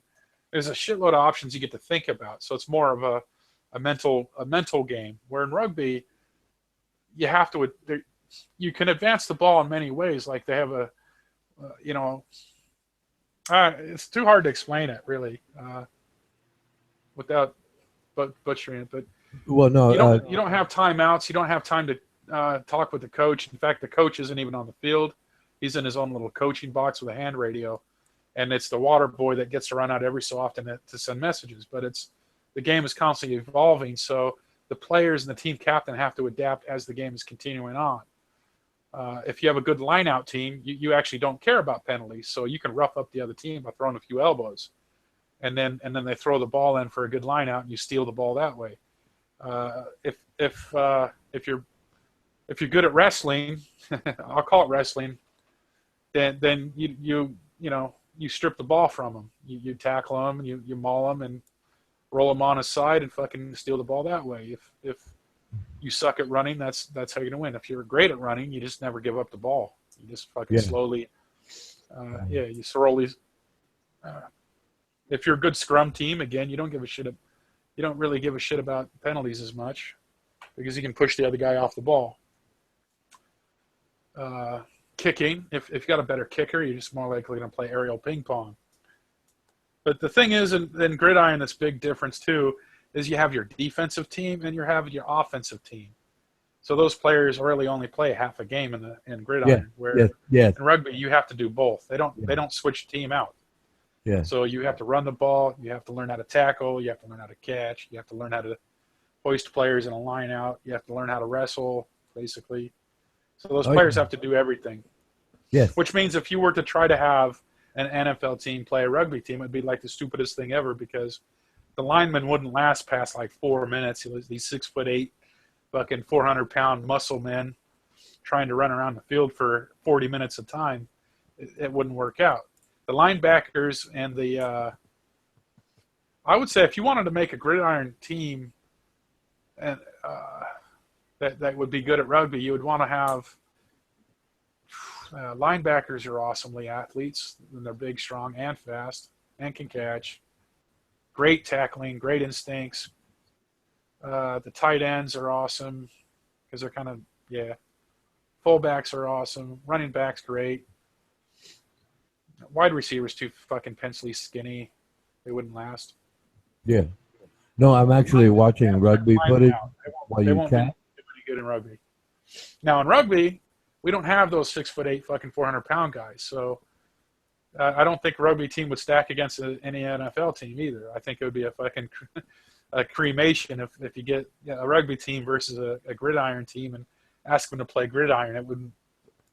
They wouldn't know what to do with themselves. Yes, like I said, I was watching. I am watching rugby footage as you chat. Oh yeah. Oh yeah. I'm interested. Right now, they're in the clutch, right? And then they throw the ball in, and then they kick it back. One man runs, and no one blocks for him. He just gets tackled. That's it. And everybody just like stands around, ready. As soon as they pass it, they try to advance the ball, obviously, and that man gets tackled. So everybody's involved in defense and offense simultaneously, and the clock is still running. Exactly. And like I said, when somebody gets injured or the referee steps in and says, nope, no, that's penalty, and addresses the situation and then gets the game going again. Even though the game's not happening, the clock's still ticking. And the other thing, too, that this kind of always bugged me in Gridiron was, like, let's say a guy catches the ball or the running back gets the ball and he gets fucked up, right? And then he fumbles the ball. Whichever team dives on the ball, they get the ball. In rugby, it's called a knock-on. If you either have to catch it, or if you spill it forward, the other team gets the ball or a chance for the ball. Yeah. So, yeah, you have to be precise with the ball. It can't be iffy. Or in Gridiron, it's the plane of the ball is what's measured, not necessarily. Where in rugby, like to score a touchdown, I'll call it. It's actually called a try. You have to put the ball on the ground. You know, in the touchdown area, the ball has to hit. Excuse me, what was that called? A touchdown? It's called a try, T-R-Y. T-R-Y. Yeah, that's okay. Go. My apologies. Go ahead. Yeah. So to score a touchdown, we'll call it for your language.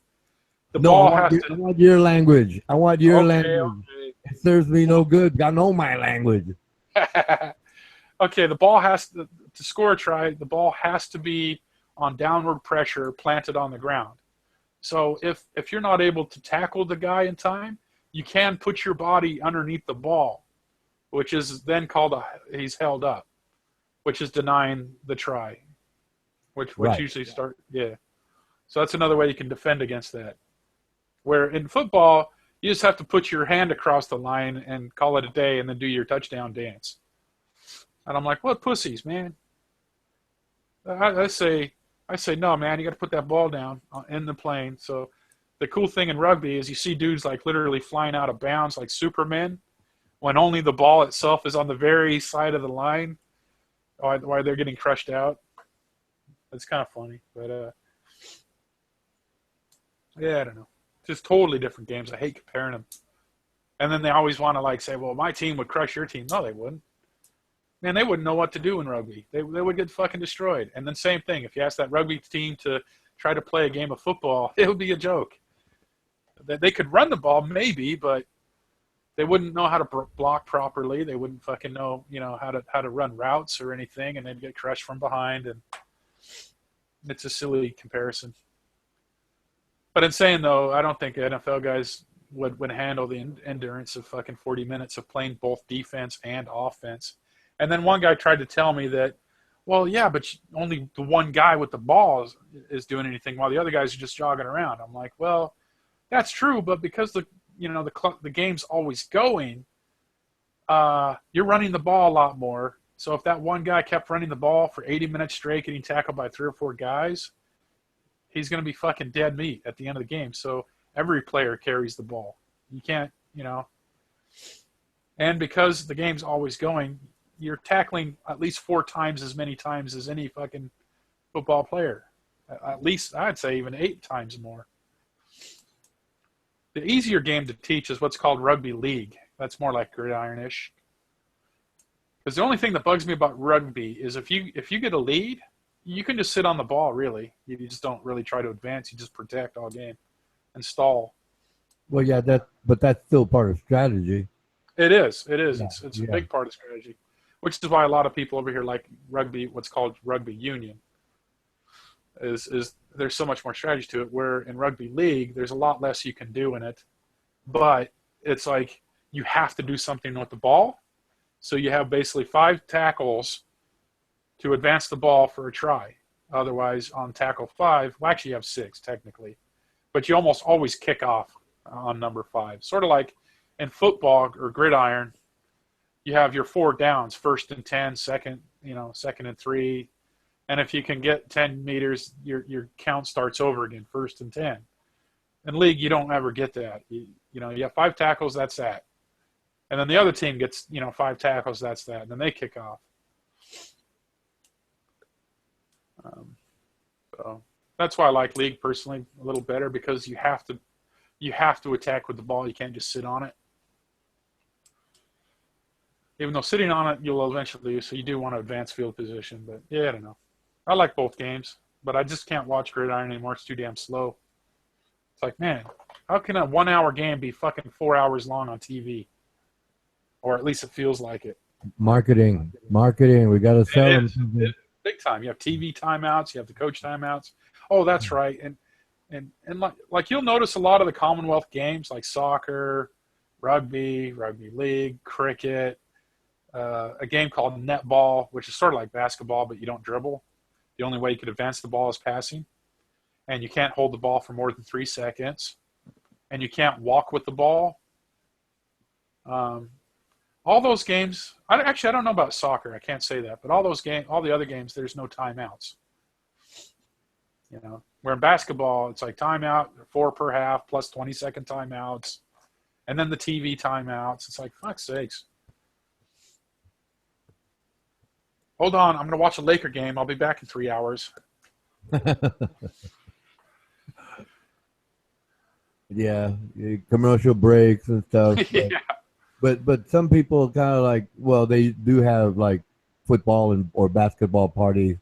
You know, yeah, let's go grab a beer. You know, Yeah. Grab a beer, go outside. You know, yell at the dog, come back inside, and watch the game again.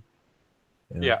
Or whether a lot of them do barbecue, so they commercial. Oh yeah, the tailgate parties were fun. Yeah, the tailgate. Let's go get a plate. Yeah. No, I don't hate football. It's just not my cup of tea. Like I hate it when people say this sucks. Well, no, it sucks for you, but doesn't mean it's a crappy sport. Just means I don't like it. That's not my cup of tea. Like someone was trying to say why such and such is the best sport, and I was like, there is no such thing as a best sport. There never is. All sports are good because, like golf. I don't like golf. I don't even like playing it. It made me rage quit. It's fucking hard. And I hate missing in real life a 2-foot putt. I'm like, fuck this game. All I'm doing is being pissed off all the time. So I'm not playing anymore. All I do is I either go golfing and get drunk or I get pissed off. That's my 2 options. So I don't play golf anymore. It's not like I can't watch it. That's like the boringest game to watch. Like some dudes like fighting, like those fighter sports. I'm like, they're okay. Like for me, one of the deadliest, most athletic fucking games is I had a friend that was at motocross. And that dude probably trained harder than any sportman I've ever seen. Like, yeah, it's a hard sport. Very hard. Yeah. They train so hard. I mean, the 30-foot jumps and shit, man. You got to be strong. You got to be fit. You got to be endurance. It's crazy. I never used to think of it that way until I met with this guy and started working out with him. And I was like, fuck me, dude. This guy's like fucking insane. He's like, yeah, probably in my lifetime I'll run the planet like 3 times. I'll be like, well, that's like a boxer. Those guys, if you're a professional fighter, man, they're insanely fit.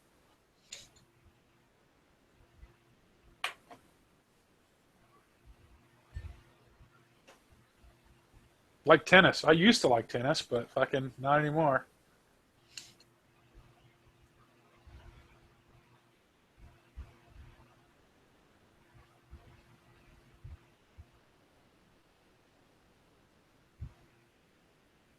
Or the gridiron guys are always like, oh, you hit harder, our hardest hits.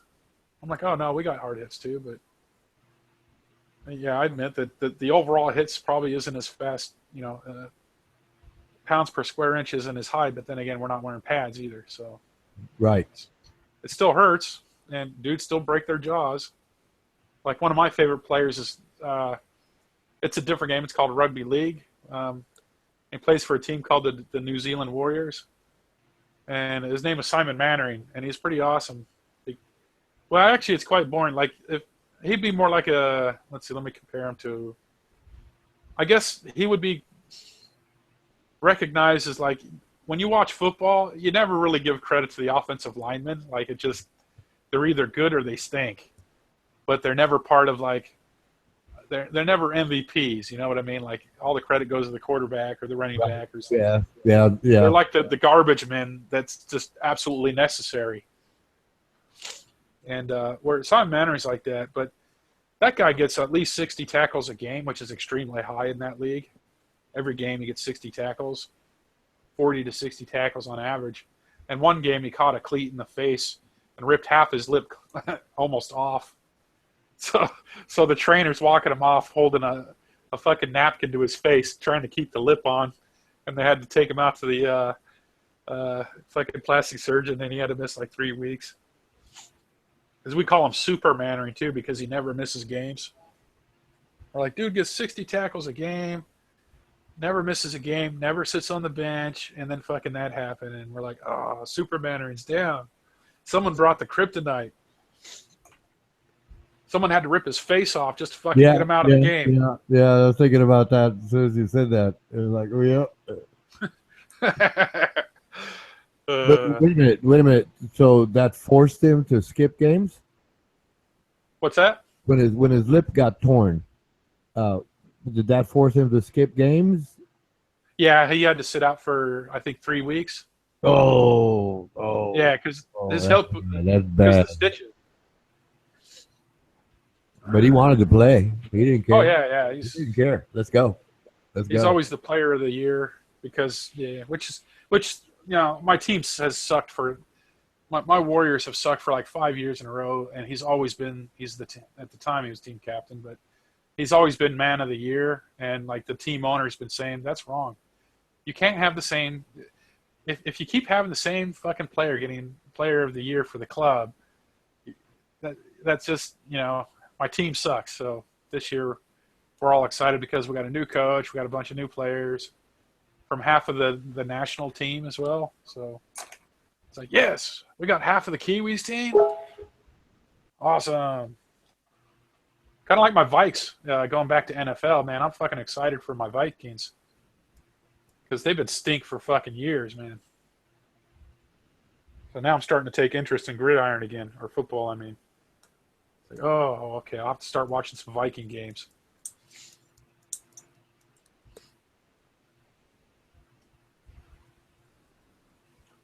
I'll take Green Bay.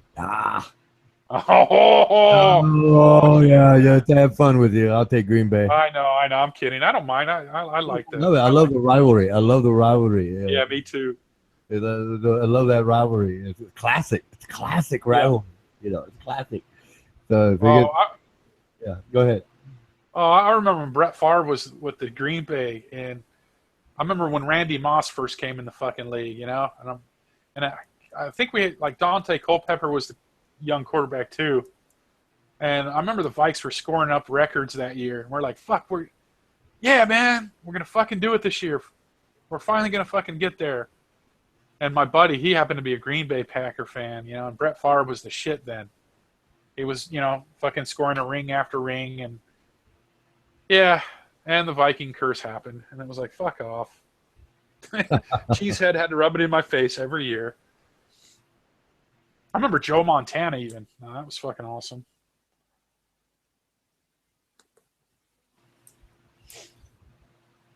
Yes, Montana.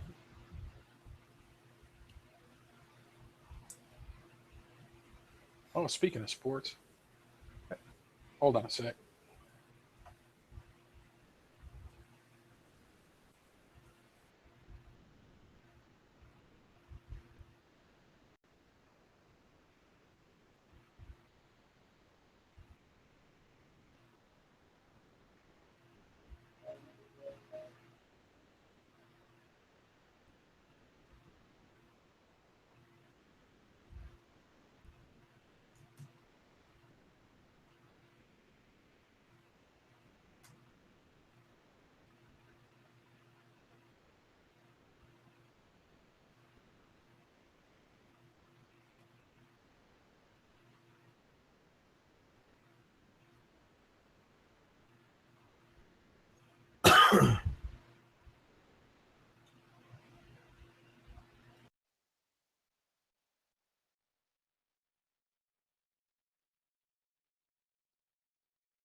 Oh, all right, I'm back.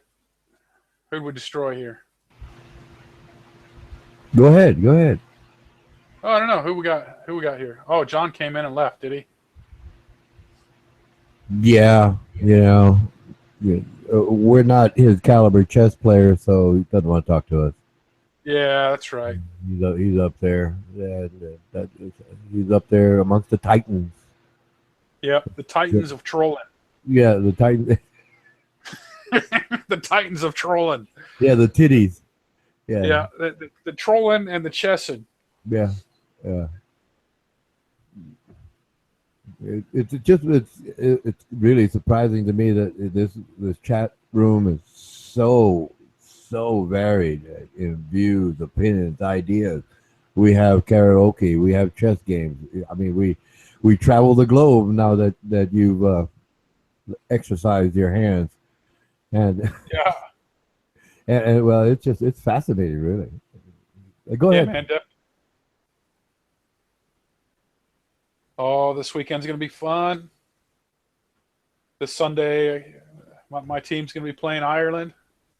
And then there's this tournament called the Four Nations, in which so we got the All Blacks playing against the fucking Ireland guys. They're going to smash them. And then we got the fucking Kiwis versus Australia, which probably Australia's going to kick our ass. I hope not, though. So I'm like, oh, yeah, Four Nations starting up. Is it union or league or both? Well, yeah, All Blacks is union. That's the national sport. Okay. And then the rugby league is the Kiwis team. Okay. See, I'm more of a league fan, but I do like the All Blacks.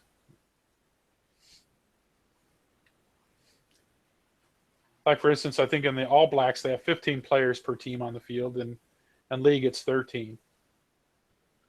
Oh, okay. But the rules are basically the same, I imagine. Well, the fundamentals are close, but yeah, like in rugby, I'm not the best rugby expert, the union part of it anyway. In rugby union, you get tackled, you have to release the player, but then after that, you can try to steal the ball by lunging over top of them straight. There are a lot of rules involved, but you try to steal the ball. And while you're trying to do that, the team that has the ball, they have players that come in and try to push the player away from the ball to protect the guy that's got to release the ball. Where in league, that doesn't happen. You tackle the guy, you cannot steal the ball. You have to release, get up, and then mark up or stand in front of him. And then that player then stands up and puts the ball on the ground and rolls it backwards.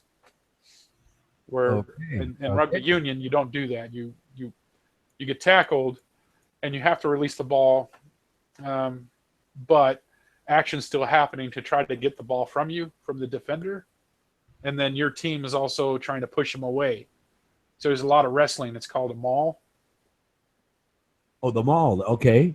Yeah. Okay. I called it the so clink. In union, you're allowed you maul for the ball, right? Right. And where in league you don't have that. It's just pretty much tackle the guy, get up, get in front of him. He gets up himself, rolls the ball backwards, and then his team picks up the ball and plays on. And union, well, in league you have 5 tackles, a count of 6 actually, but you almost always on the 5th tackle you always kick it. That way you don't have shitty field position when you give up the ball. Because if you get tackled on last, like gridiron, the other team gets it. But where in rugby, there's nothing like that. You just play until the other team can steal the ball off you.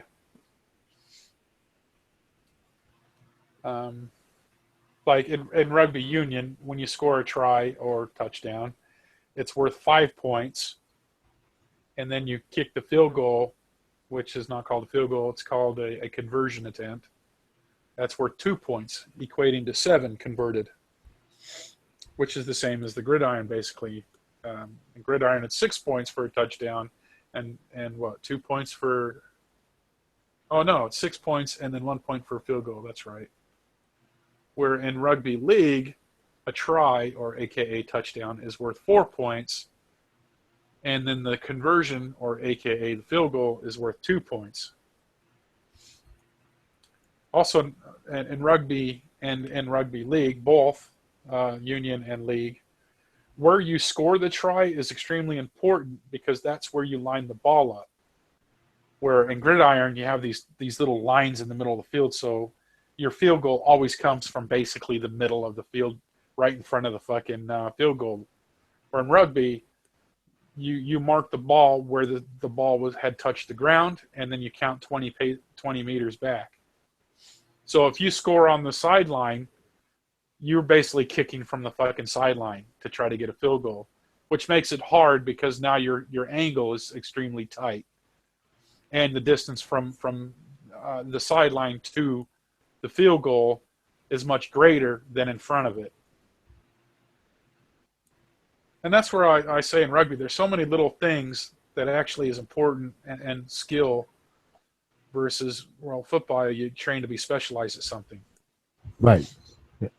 And the field goal is always going to be the same in the middle. It's like, well, so when you score a touchdown, it doesn't matter where you score it and how you do it, as long as you do it. Where in rugby, it's important that you try to score, pretty much near the field goal sticks. That way your kicker has an easy job. Yes. Yeah. And then you can't throw the ball forward, but what you can do is kick it forward. So a lot of times you'll see dudes like run the ball, and then a tackler will try to tackle him, but then he'll kick over top of his head and try to run down his own kick. Yes. Or they'll kick, or they'll kick like from the right side of the field and kick it towards the left and hope one of their own guys can run it down. Or catch it in the end zone. Yeah, exactly. Yeah. Yeah. Although in rugby, you can't literally kick it and catch it in the end zone. That right. Yeah. It has to be before the line. Right. Right. Like I said, I was watching some rugby footage. And when you're explaining, right, I can. Okay. That's why that's there. That's why they can kick here, not there. Yeah. No, go ahead, please. Yeah. So yeah, good stuff, man. Like I said, rugby and rugby league kind of killed the football for me. It's like football on steroids for me because it's always happening. It's action, and like I said, it's 80 minutes plus 10 to 15 minute halftime. So okay, how much time it's going to take me to watch a game. Where in American sports, like, man, I'll be there all day.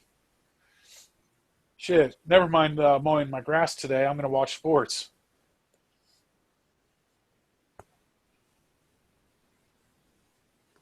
Well, you might be able to mow your grass with gridiron football. Yeah. As long as the commercials are up, you could probably paint the house while you're at it. Oh, that's true. You go out, commercial break. Okay, hold on. Let me go out, start it up. Okay. Yeah. Start it up, edge around, come in, have, something to drink, water, tea, watch a little, okay, as soon as the commercial starts, walk back out to the front lawn, back lawn, Yeah. Commercial break. The other thing I like about rugby too, my favorite thing is that the defense and the offense are one and the same. Like right. In football, right. You don't do that. You have your right. defense guys that you train right. specifically for defense, yeah. and your offense guys that train specifically for offense. And no, in rugby, it's pretty much you go out there and you have a go, man. And everybody, because there isn't any pads and stuff, and it's always moving and it's always happening, there's many more tackles and much more. There's no way you'd have one running back running the ball all the time. The guy would be dead. Okay. Well, you were talking about that one gentleman that had his lip split. Yeah. Right? Okay. Now this is just similar to that. Okay, if they're playing a game and a player hurts himself, twists his ankle, or sprains himself, and he can't continue playing. Does the rugby team have extra players that can be sent in? Yes, you have a bench. Okay, they have a bench. Okay. Yeah. Okay. Well, obviously the player got hurt, so they can replace him. Yeah. Okay. Yeah. Okay. Go ahead. In fact, they replace players just on fatigue factor. Oh no. maybe I got it wrong. I thought, hey, that's what you start with. That's what you end with, unless a player is injured or kicked out of the game. Yeah, you start with 15, let's say, right? Right. Okay, those 15 guys are fighting for 20 minutes. You see one guy that's dragging ass. He's tired because a team's decided to attack the right side all the time. So your right side tacklers are getting fucking tired.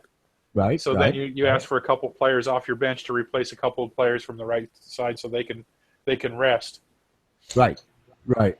So you'll see it's usually the bigger guys go, like the props, what they call the forward pack. Those are your big guys. Those guys usually have a more of a fucking bench rotation because they're just bigger, more muscle, and slower, and they get tired faster. Where the little guys, they probably have less action with the ball overall, so they're not getting as tired. So they just fatigue for being on the field, not X number of tackles. Yeah. Yeah. Okay. I mean, got it. Well, I mean, sometimes it could be that you don't know what the other team's doing. So, right. Like I said, some teams have great players on the right flank, and they try to use that as their strength to wear out just the one side. Right. They get especially if they're overmatched. If a team's overmatched, they usually try to just wear down a specific part of the field.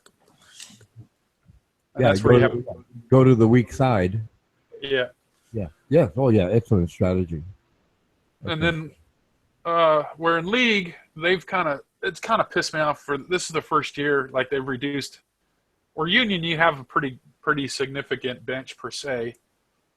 But in league, this year was the first year we were only allowed, I think, 5 on a bench.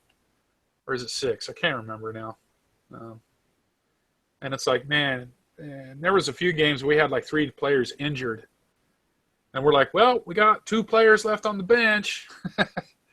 Well, so we already knew we were going to lose once we lost 3 players in the first 10 minutes. We were like, oh, fuck, we're going to lose bad now. Because the other thing, too, is you practice a lot. So a lot of the players, you don't have time to just call plays like a quarterback does.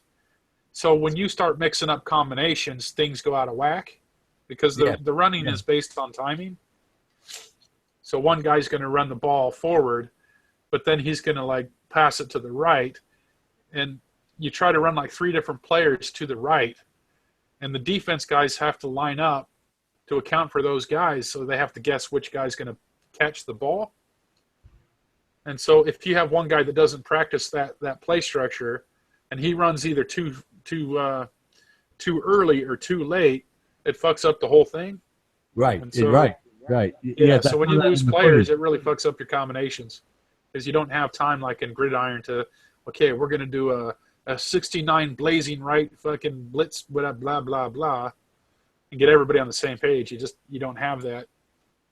So it's always on the fly. So, yeah, we had a lot of injury problems, bad coaching, blah, blah, blah. It was like, man.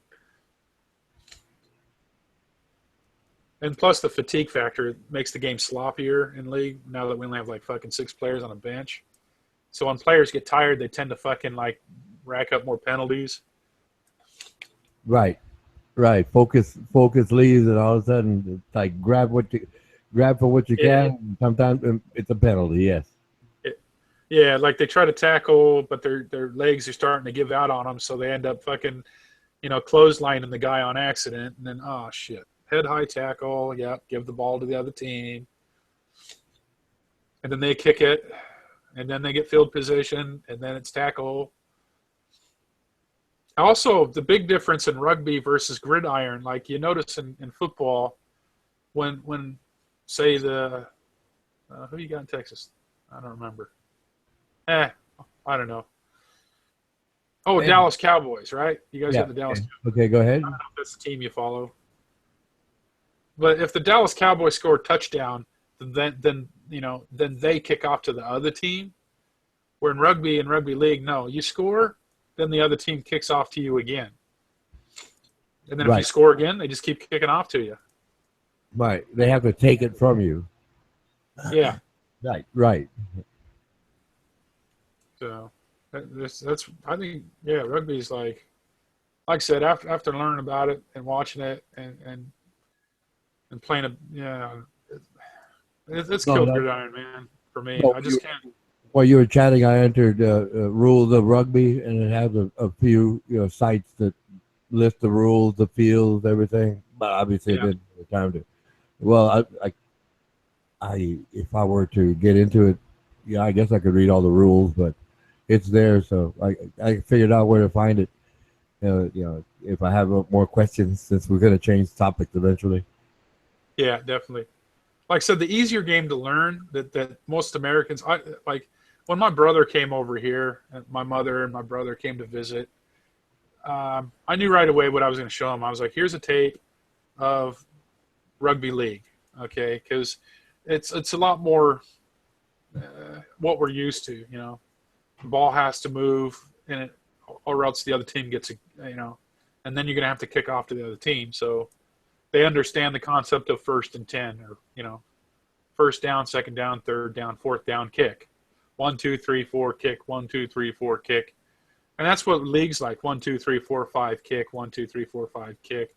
1, 2, 3, 4, 5, kick. Oh, scored. Okay, sweet. And there's a lot less rules in rugby league. So, and that's why a lot of people call it like it's kind of looked down upon to a rugby union fan. They don't typically rugby union fans aren't really into rugby league, but I like both. So where rugby union people tend to have their noses up in the air saying, well, it's a much more sophisticated game. Well, you are right, but because of that, it is a little bit slower as well. Right. Yeah. All the filters, if you will. Yeah. And a lot more options too, like a rolling maul. That's pretty fun to watch, where the whole team builds up this big old fucking wall of dudes in a half circle protecting the ball guy, and the defense does the same, and then they have like a pushing contest, sort of like sumo wrestling. Where at league you don't have that, or a scrum. In rugby, like the player injects the ball into the middle of what they call a scrum, and that's kind of like an offense line defense versus defense lineup. And they try to push each other, and the player that feeds the ball has to put it in the middle, and then you have what's called a hooker. And his job is to kick the ball backwards to his own teammates. And you get that in rugby union, so it's important that the guys are big and strong so they can push the other guys back. Where in league, you don't really have that. You don't have the scrum. You have a scrum, but it's mainly meant to just be pushed to put the players out of position. And you're not really meant to be able to push the other players off the ball like you do in rugby union. So, like I said, it's kind of a simple game, rugby league versus rugby union. And I don't know, I like rugby league because it's much faster. Although the coolest, like Americans are starting to fall in love with what they call rugby sevens. That's like speed demon game. That's like game on speed. In fact, the fastest rugby player in the world is a U.S. dude that plays on the U.S. team in rugby sevens. I've never heard of it. So yeah, something to look into. Oh. Yeah, look up world's fastest rugby player, and it'll be some black dude. I forgot his name. Because he was originally his original dream was to be an Olympic sprinter, but then I don't remember the full story. But at the end of the day, he knew he wasn't going to make it, so he decided to try rugby. Back to All Blacks last year was a big deal for us that we got to go to that. You know where I think it was where the Chicago Bears play, and so the All Blacks got to go there and put on a test match against USA Eagles. And so we sent our C team over, and we like crushed the team by like 40 points or something. But it was just cool to get to play in an American stadium like that. Get the All Blacks over there in Chicago.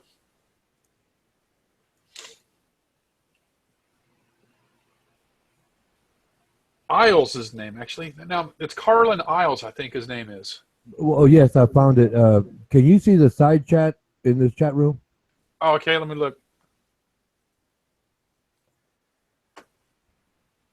Oh. Or I could just read it to you. Would that be okay? Yeah, man. His name is Carlin, Carlin Isles. Yeah, the American sprinter, right? Whose Olympic dreams were dashed and then resurrected when it took his speed off of the track and onto the rugby pitch. But then, well, there's a video link, I guess, somewhere, and in rugby union, yeah, okay, so the world's fastest, eh? Yeah, he's fucking blazing. See, yeah, Rugby Sevens is cool. I like that game a lot, and I like the league too because they go around, like, each country hosts a tournament, and how that game works, like in rugby and in rugby league, you have your 40-minute halves. So you play 40 minutes first half, stop, rest, come back for 40 minutes second half. And sevens, it's 7 minutes per half, and it's over with 7 players. So at this point, you don't really need big guys because you want speed. And the best country in the world at this game is the Fijians. Sorry, we call them the Flying Fijians because they're just so fucking fast and awesome at that stupid game. But we love the game. We were pretty good for a long time, but that was our rival, was them. Them, Australia, and New Zealand. But the Flying Fijians were always the best at it. In fact, this year in the Olympics, it was the first year that they allowed rugby back into it, and they decided to go with rugby sevens. And so Fiji won the gold medal, and that's their first and only medal in Olympics. Congratulations. Yeah, so it was kind of cool. Like, we wanted our team to win, but once one of our best players went down, we were like, fuck, it's over. Because we got a player named Sonny Bill Williams. He was a professional fighter at the heavyweight division. He played both league and rugby union on both national teams. Has won championships for both disciplines. And then his dream was to go to sevens and win himself a gold medal. But very first fucking game in the Olympics, he fucks his leg. He's also known for how hard he tackles dudes. He does the shoulder tackle and usually fucks people up. Old Sonny Bill Williams. And he's also like the ladies' man. All the ladies oogle over him. And he's a big fucker. He's like 6'4", and I don't know. But it's kind of funny if you look up never mind. Yeah, sevens. So seven's cool because 7 minutes, 7 players per half, and each country hosts the tournament. Which as you're winning games and winning tournaments, you're accumulating season points. And there's a lot of teams in it because that's the one cool thing about it is a lot of teams can afford to send teams around the world, where Fiji only has enough money to send this one team. They can't compete in the other ones because it's too hard for them to finance 20 or 30 players flying all over the world. And a lot of USA people like the Rugby Sevens because USA gets to host the damn thing every year because, USA's in it every year. So it's pretty cool. Watching Carl Isles blitzkrieg people up with speed. And then finally I get to say, see, America can kind of play the game. Because America's in Rugby World Cup every year, too. That's what, even though, most Americans don't even know that the Americas, or the World Cup for rugby is every 4 years. Or is it 3? I don't know, something like that. And so, yeah, America's always what they call a minnow team. So you have all your minnow games. Like Japan's actually, Japan did good last time, but usually it's, I don't think USA's won a World Cup game in like fucking, I can't remember, years anyway. And I always keep hoping, man, USA might win one game this time. Nope, 0-4. Oh, well, we gave it a go. But in sevens, it's different because we're getting good at that. Because I think we got like 2 fast black guys. The IRB World Sevens, I think it's called. So, yeah. That thing's probably going year-round, too. Like I said, who's ever in it, they usually host a tournament. So New Zealand gets it, and then they fucking fly over to Australia, and then South Africa, and fucking Europe. It's usually hosted in Las Vegas, I think, whenever it's USA's turn to have a little tourney. But a tournament's usually 2 days. So you play all the teams the first day to acquire some sort of playoff. And then the second day you play through your playoffs until you just have a tournament winner.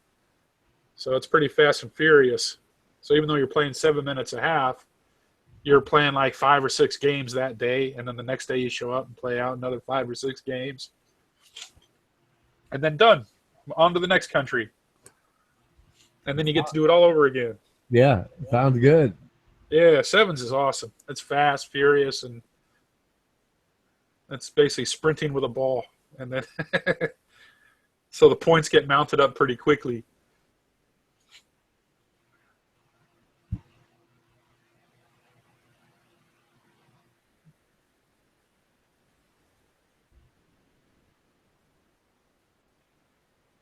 Yeah, I like netball because, yeah, netball is more of a ladies' game though. Like the best level play is the ladies, and they're all hotties, and their uniforms they're wearing these mini skirt things, and guys are just perving it up, going, "Yeah, this is a good game."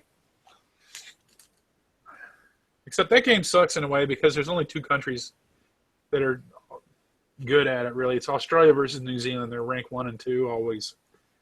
And then you have like the fucking Jamaicans and the England and South Africa usually duke it out for the rest of the ranks. And then you have all the little piddly countries like Cook Islands and all shit that they're kind of an afterthought. So, but then cricket, that game is boring. Soccer, I don't like it. But the whole world does. That's the thing. I can't diss soccer, but I don't like it.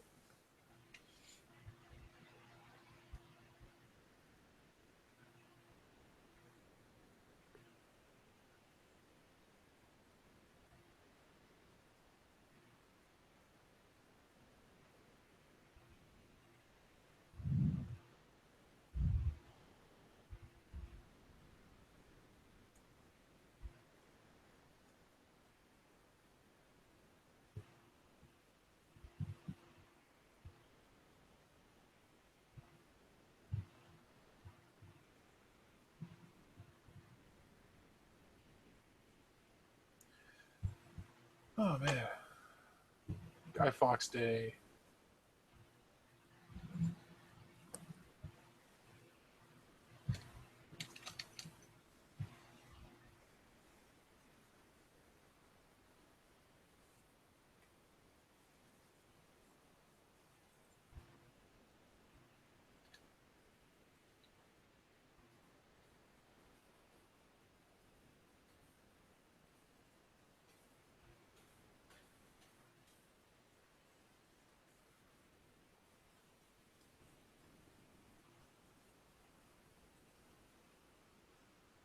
The hell? Where's my do do do do do?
Pick a topic.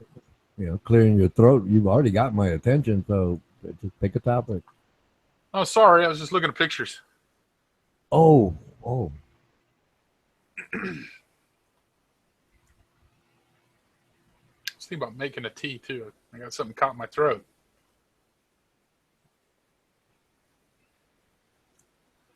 Just trying to read about what the hell my teams are doing. Damn it.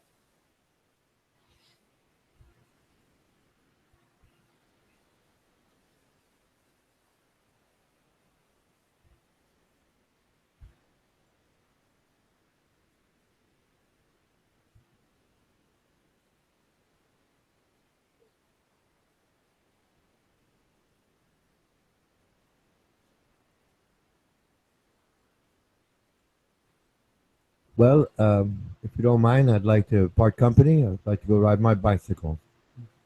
Oh, cool, man. Okay. Yeah, I was thinking about going to bed soon myself. Yeah. Well, thank you for your time and the information. It's fascinating. It's fascinating. Yeah, man. It's My all God. good. Yeah, my Mike God. out.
yourself to get into it. I think he's doing the right thing.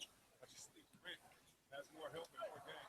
Oh, Westbrook coming over the back of Durant, knocked the ball away.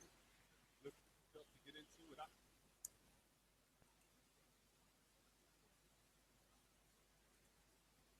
I think he's doing the right thing. I just think Durant has more help and more game.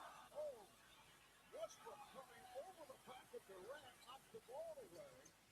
Look at this block. Look how high Westbrook is.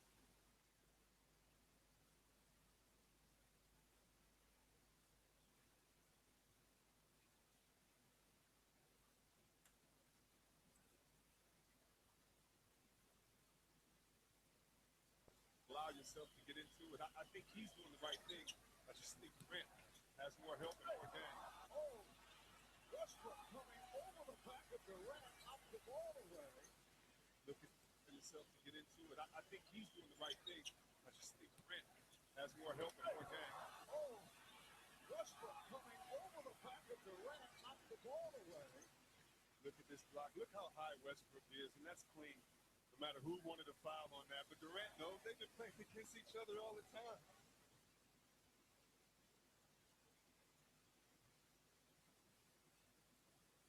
Allow yourself to get into it. I think he's doing the right thing. I just think Durant has more help and more game. Oh, Westbrook coming over the back of Durant, knocked the ball away. Look at this block. Look how high Westbrook is, and that's clean. No matter who wanted to.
That's rude, folks. Wow. He's an open lane, sees a rim protector, and says, rim protect that. Big time finishing. It's Steve Ballmer, Clippers owner. Acknowledging greatness.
Armando,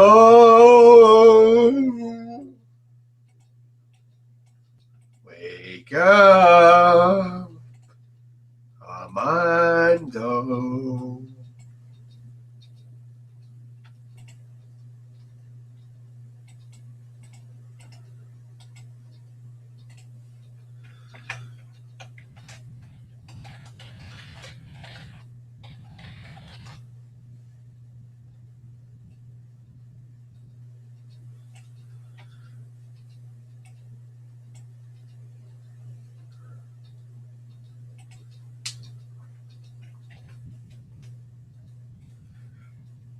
Armando. Hey, what are you doing? Go back to sleep. Yeah, what'd you think of Beasley talking? Yeah. What'd you think of Beasley and Luke? Beasley and who? Luke. Was Luke fucking pretending that he's going to hang himself off that ladder? Was that what he was trying to do? I'm not sure. Was he like suggesting it? Jumping around on the ladder? Yeah, but Rob talked him down from the ladder though, so it's all good.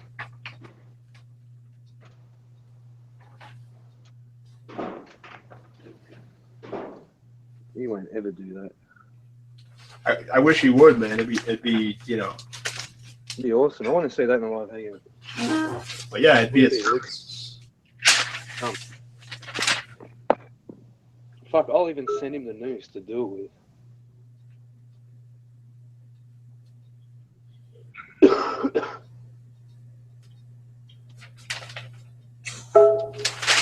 Yeah, I don't. I'm not a fan of his at all. I mean, you know, doesn't Rob know that he's a fucking pedo? I mean,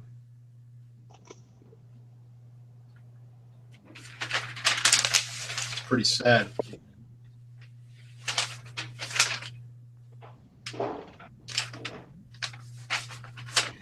Yeah, are you back in the shed? Yeah, I'm in the shed. In the shed. Go back to bed in the shed. Yo, dude, this Matt guy, he wrote like a book about it. Did you read his post? Whose post? No, fuck no, I've got no fucking time for that bullshit. You know me, man. Dude, his post is like 20 lines long about your picture you put up. I posted a fucking picture. All he had to say was, "I don't like your post." Yeah, wait. It starts out. Yeah. But he attacked me for fucking a picture. It's not even my picture. Yo, do you have an Xbox? Yeah, I gave it away though. Oh, well, I just bought one. Why'd you give it away? I wanted somebody to play with. Oh, I've got a fucking PlayStation 4, man, PC, you name it, I've got everything. Yeah. Do you think PlayStation's better than the Xbox?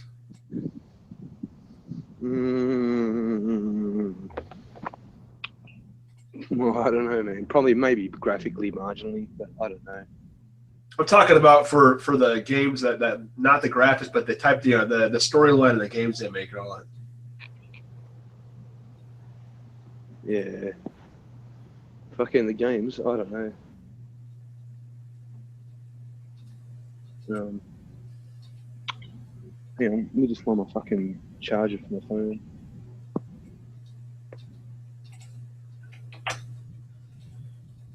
Charger for your phone.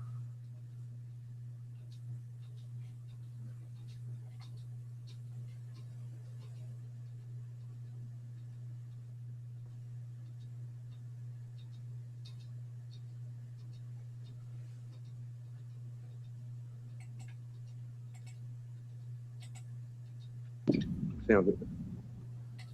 I can just go in my shed now. Yeah, man. I mean, we got free reign right now. I think nobody else is even talking.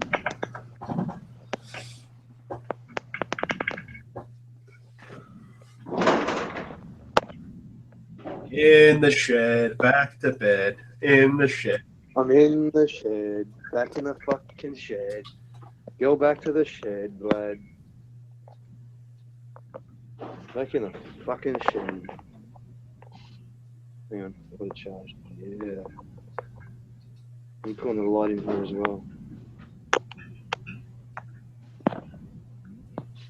Right. Phone call.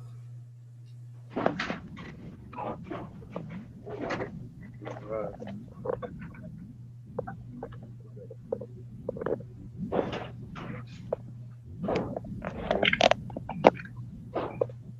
Take that out. Put the light in here so I can close the door.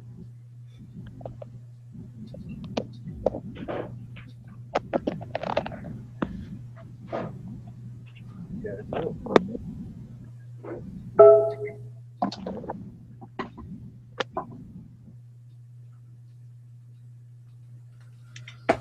Uh-oh. Yeah, I've got a light. Now plug it again. Dude, Matt just said, I have your IP address. You better close port 4567. Is it yours or mine? I don't know. No, you can't get IP addresses from fucking Google Hangouts, but good try, bro. Mm-hmm. I think I'm fucking that stupid. Dude, he just said, too bad on your Verizon Fios router. Can't. Is that you? Is that from you? Dude. Tread lightly, you grimy fuck.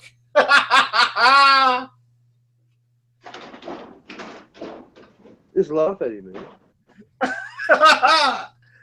Dude, can't you see the text and the external?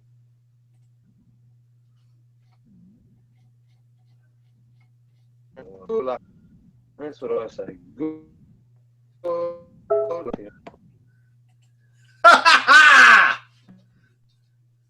Rise and all that. Matt just said, no, down, you're the victim. He's the reason.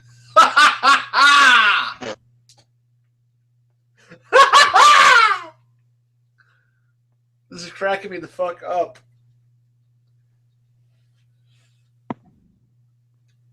Have him put his head back in his butt, and it's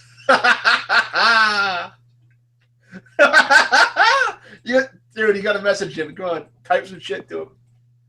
Yeah, tell him what's my IP address. You better close port 567.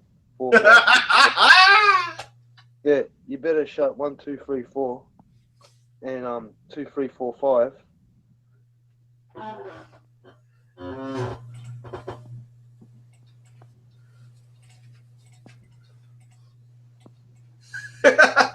What did you do to piss him off, dude? It's cracking me the fuck up.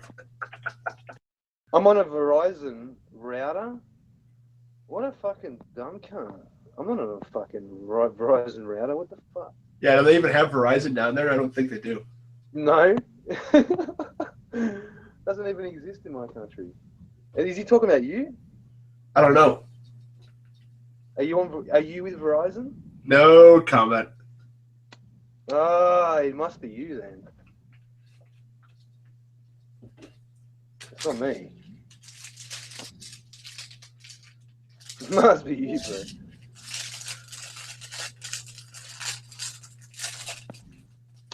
Yeah, type to him, dude. He's trying to talk to you. You know, respond to him.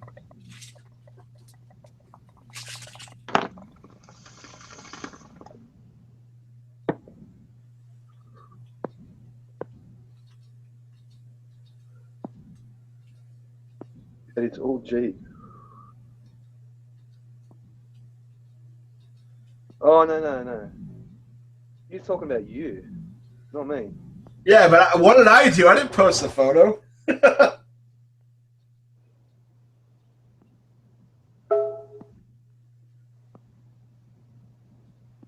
I don't need nor want some podcast morons trying to earn fag points to trade in at their next whiz. What? Khalifa? What? I don't know who that is.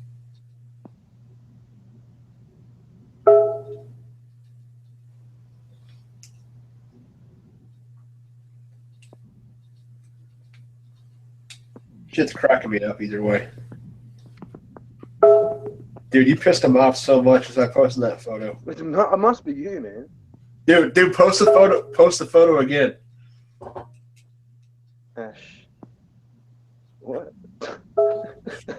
Post the photo. You think I'm not monitoring? Post the photo again. He'll fucking rage.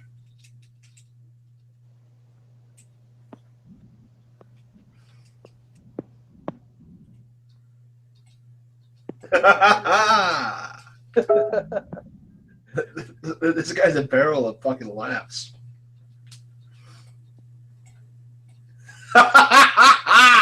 He laughed. Hold on, I have to re-add him. Let me re-add him.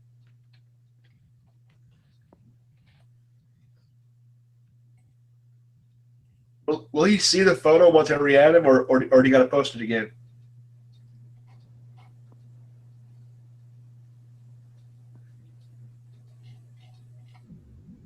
Which one you drop me?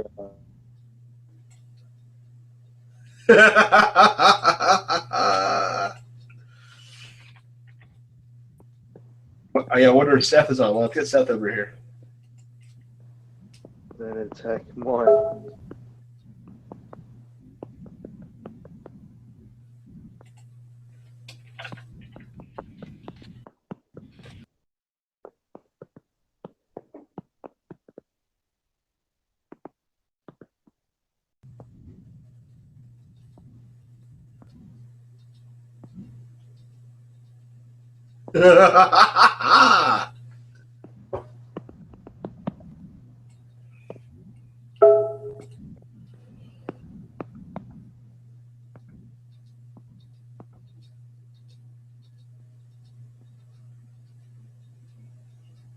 Dude, that photo set him off though. It's just hilarious. Well, I love it when people they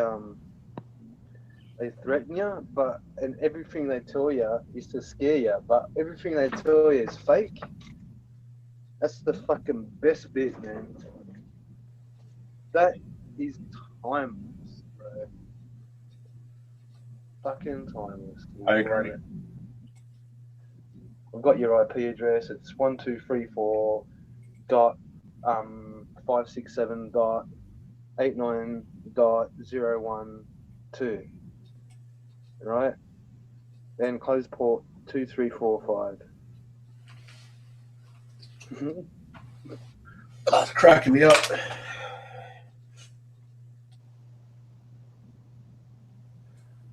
And you can't close ports on your router. No.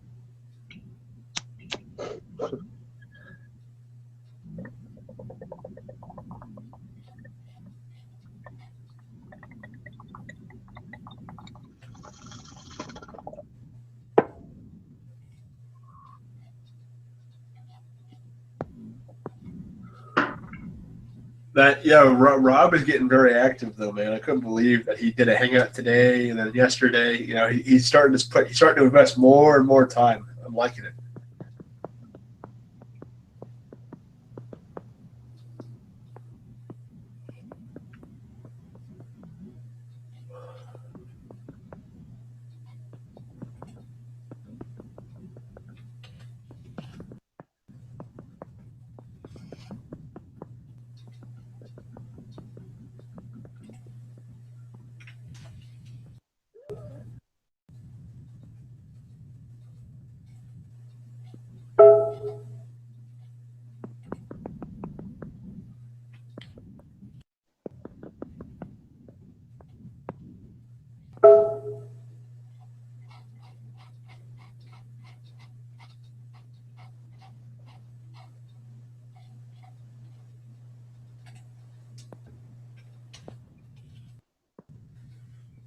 This site is just dying. It's so bad. Every day it gets worse and worse. Would you agree? Yep. Just getting so fucking dead.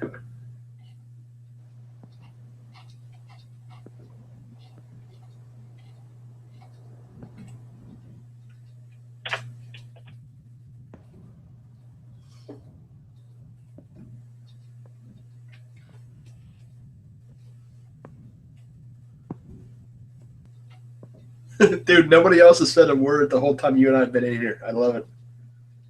Why not? I don't know. I think they're sleeping. Maybe they're a bit afraid to talk. You know what I mean? You're getting that, and you look at Matt. You can hardly type fucking straight, poor cunt. Let alone threaten correctly. Yeah.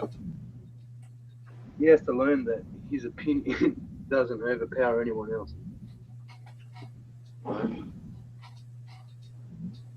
So now I think that picture is beautiful and it's art. In fact, I think it should be everywhere.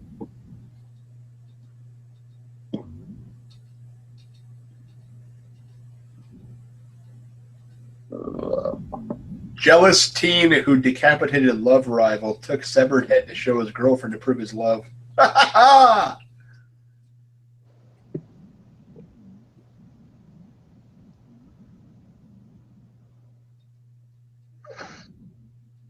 Who's got my IP address? Tread lightly, you grimy fart.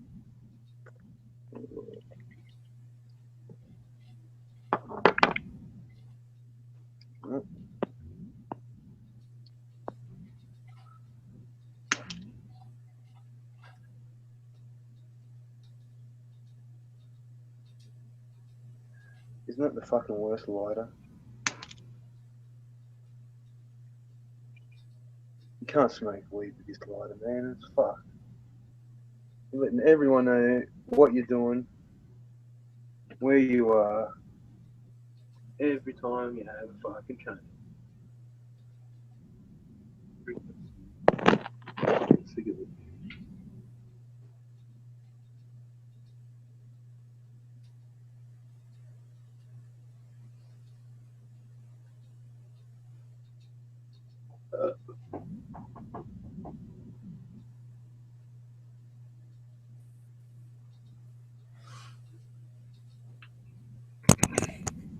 Hello, mic check, please. Yo, what's up? You want a mic check? Yeah. Hi guys, how you doing? Don't you want a coat check? No. Rum and Coke would be good. Yo, Crack a wood. He's alright, actually. yo, Uncle, let's do the Beckel approach. So I'm gonna talk nonstop every time you mic up, and then I win. Let's do that. Oh yeah. Oh! You just said, "Oh yeah." Okay, that proves prophecy from this verse in the Bible. Thank you. well, if you're gonna cut me off, I can't continue. You know,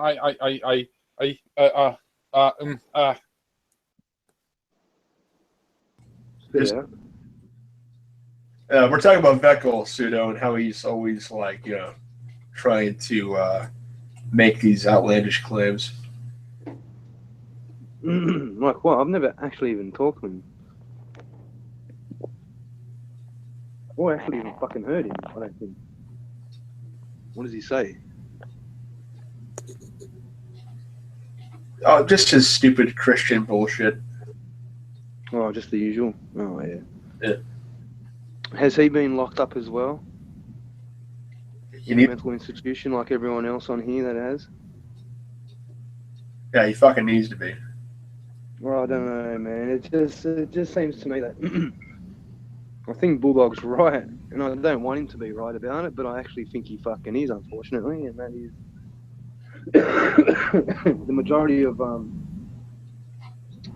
theists in Hangout have been institutionalized at one point, you know, in time in their life, or another point, whatever. That's a fact, man. Fucking sorry, man. You know? Sure, there's enough atheists on here that are fucking nuts as well. I know a few. Fuck is that?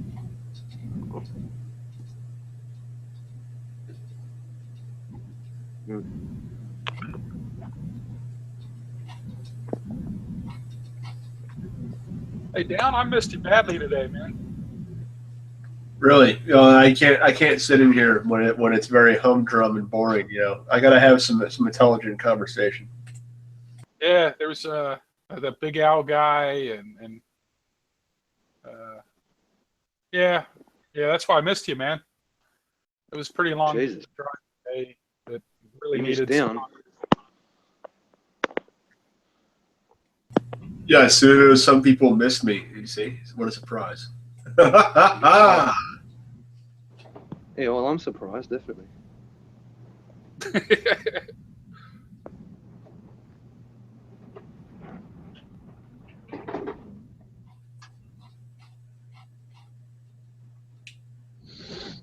Well, you I like can't believe I'm hiding out in the shed, man. show And shed, it's windy outside as fuck. show shed, show shed. Yo, Uncle Pseudo got kicked out of his house by his girlfriend, I did not get kicked out. and he's stuck in the shed. That's pretty much half a Kiwi living. Fucking living out in garages and shit lately. I'll fucking kick that bitch out in the fucking shed in a minute.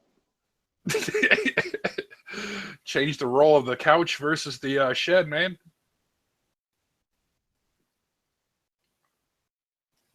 Fucking hell. She tries to fucking dominate me, man, but I mean, fucking chuck her in here for a while and do all sorts of shit to her. You having one of them Shitty weekends? it is, man. Hey? Good start to the weekend? Yeah, I've been working all week, so yeah, it's fucking good. It's good for me. Mm. I could do overtime tomorrow, but I can't be fucked. I could be fucked. I need to spend the day working tomorrow. But fucking, yeah, I don't know what I'll do. Yeah. But now I'm in the shed because I got kicked out of the home and now I live here. Yeah. No, it's a start, man. It's only a start. A reinvention of yourself.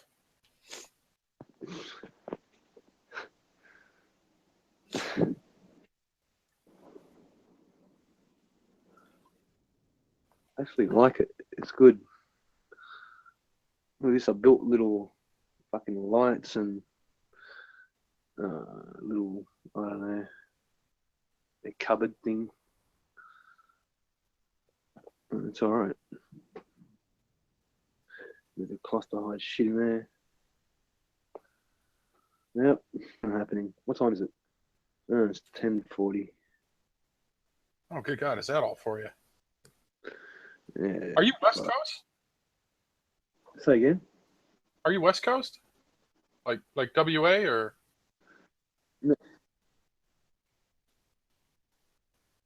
Oh, I at live least- in Melbourne, in Australia. Yeah, so it's night. Oh, Melbourne. Oh, yeah, yeah. coming. Oh, it's almost 1 a.m. here. Where are you? New Zealand. Are you in New Zealand? Yeah. What the fuck are you doing there? Oh, I hooked up with a Kiwi. Oh. Yeah, I've been I over did that. Yeah, I've been over I've here been for like. there and done that, bro. Let me tell you. I've been there and done that.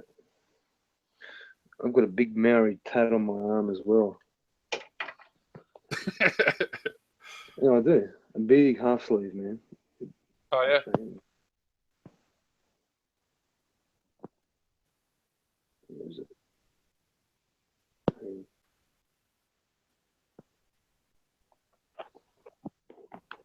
Yeah, no, I've got a son who's half Kiwi. Put it that way. Oh, cool, man. Yeah, man. Oh, fucking me. All the way up. Oh, that's choice, man. It is. It's getting there. It's all the way around. And I've got to finish the inside, but it's fucking, yeah, it hurts, man.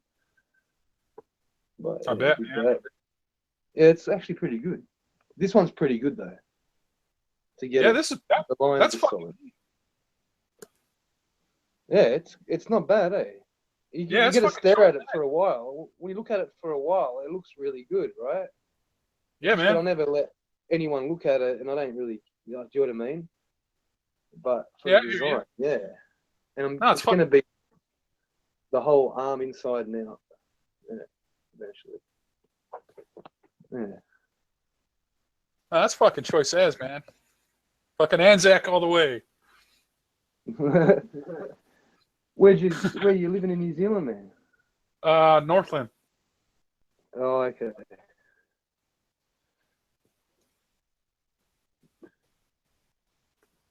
Yeah, Where? and I Oh, think okay. before we came here, I spent like 6 months in WA. Oh, Right. Yeah, about God, what the hell is it called? I think it's about an hour or 2 hours in from Perth. It's a little place called Meredith or Meriden. I can't remember. Yeah, Meriden, I think. I live in Northern as well, which is like an hour and a half in from near where you were. Oh, true. Yeah, I loved it, man. Were you living like in the wheat belt? Was that like the wheat Yeah, belt? yeah. A friend of mine owned a wheat farm, and so Yeah, he was like, that's why he was like, "Fuck it, come over here for 6 months and fuck around." So I did. Yeah, no, I've done that too. Like what you right near there as well, man. Oh And, yeah. I lived there for a while. Yeah, for a couple of months, and I hooked up with a chick there and everything. And yeah, it was all right, man. And then I came back to Perth though. I lived in Fremantle, and then around in the western suburb, like in Armadale and all that. And that's Oh, where I choice. met Yeah, my I'm not free now too. That was fun. Yeah. A lot of Kiwis there too, man. A lot of Kiwis here though. Everywhere. Yeah. I was gonna say it's better pay, blah blah blah. So a lot of Kiwis go over there for work. Yeah. Oh fuck yeah. I work with a lot of Kiwis. Fuck, my boss is a Kiwi, a full Maori. But he's cool, man. Like they're all cool with me, you know, obviously. And they're all fucking they're good. They all work hard, and yeah, the pay's really good here. In Melbourne, it's the best. Fucking anywhere, better than Sydney. And I'm from Sydney. Yeah, I love it. But the pay's really good here. I love it. You know. So basically, the place to go for work is Melbourne if you can. Yeah. Right. Yeah. The southeastern suburbs is where all the work is, and I've never seen so much. Like, and I've never been able to have a choice as much as I do with like, fuck, man. Yeah, and the pay is really good. Like if you work like an afternoon shift and finish at like say midnight or something, right? You'll get you'll start at about 26, 27 an hour, but you'll get 36, 40 by the end of it an hour. It's fucking really good, man. Yeah, it's worth it. Phone. And living's not so expensive here either. Like for me, it's fucking like nothing. Yeah. So I get to save it all and fuck around and that, but I love working there, man.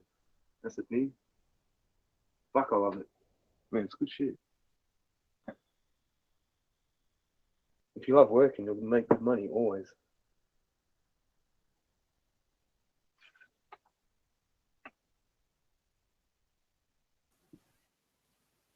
Yeah, I'm on the call right now, so I'll be sick.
Down.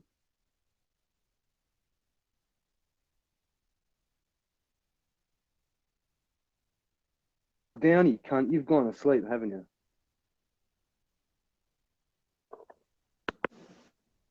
Oh, you little fucking tit rat. You've done down, you sneaky little fuck. You've got enough to talk. That's what he does, bro. And then when he hears us talking, he goes to bed. Alright. Maybe have fucking nightmares and get raped by Jesus repeatedly.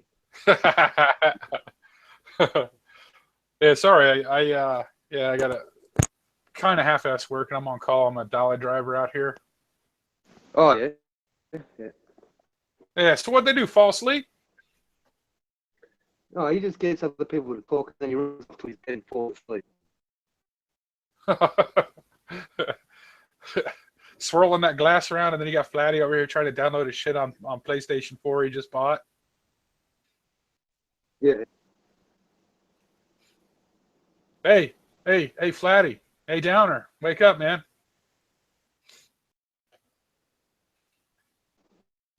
We'll call him soft cocks, eh? Down's around, trust it. Just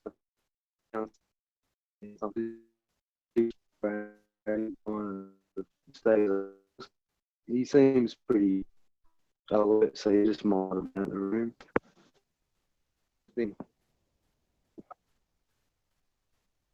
Oh, you're breaking up slightly.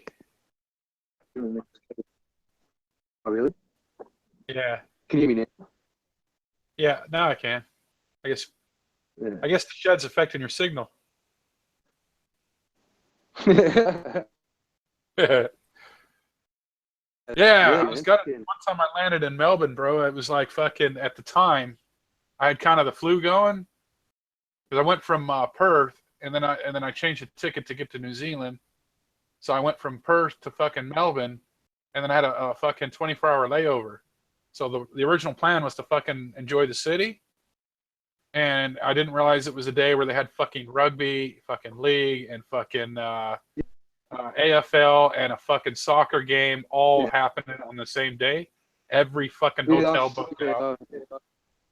It was, they're horrible those days. They're full of drug buses and fucking cops everywhere and fucking traffic, and it's just a nightmare, man. Yeah, I spent like fucking $80 trying to get a room just in a taxi, going from hotel to hotel to motel to fucking everywhere.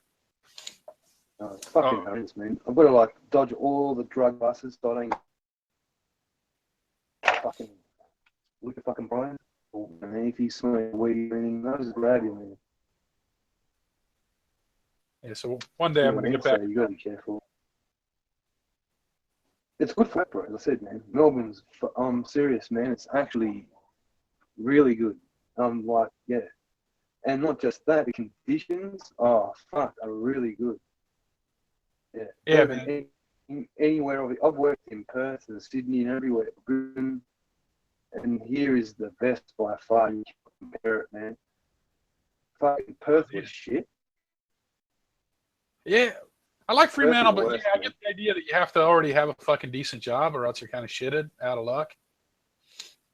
Over in WA. Yeah, I live in, Cottesloe. No, I don't know if you know it, but do you know Cottesloe? Like, it's on the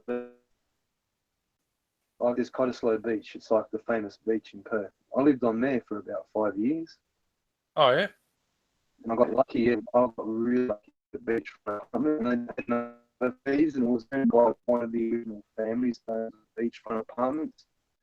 And yeah, so it was like cheap, man. Like maybe $280 a week, $290 a week, and like the neighbour would be paying $1,000 a week. Did you know what I mean? Because it's a beachfront view. Or two. Yeah. So I was really lucky, man. So I just stayed there, and and I was working there as well, and it was all right, man. Fuck, it was nice, but I left. But Melbourne kicks its ass, eh? Yeah, fuck, you can't compare. Like, Perth is a fucking country town, man. It's so shit. It closes early. There's nothing to do, nowhere to go, nothing. Zero. And fucking heat. You know what I mean? Yeah, yeah. It's like no wonder people like Bulldog just stay in their home and sit and hang. There is nothing else for them to do. There's nothing there. You know, like what can you do besides go to the beach? Not much. Yeah. There's really nothing there. There's really nothing, you know. You can only live there in your own home, and then yeah, there's nothing. Maybe go down south and have the trees, mate, and the mangrove or something. That's about it. Anyway, bro, I got to get going. Hey, I got to go out to this client of mine, and then probably I'm gonna hit the bed after I drive him home. Yeah. All right. Nice talking to you, man. I'll talk to you soon. Yeah, man, definitely. I'll check you out later, eh? All right, see you, bro. Hey, have a nice one. Yeah, you too. All right.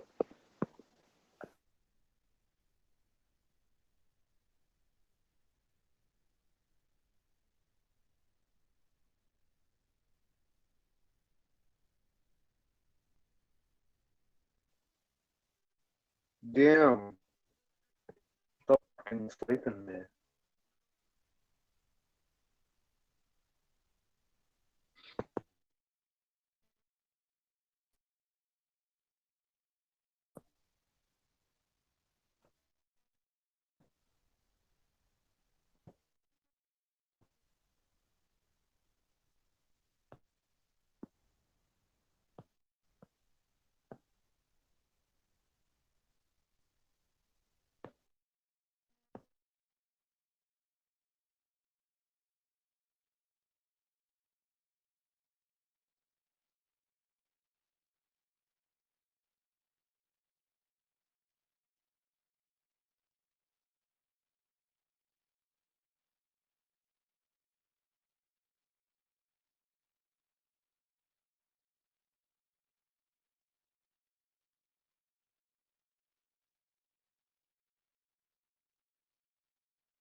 Yo. Ronan, are you there?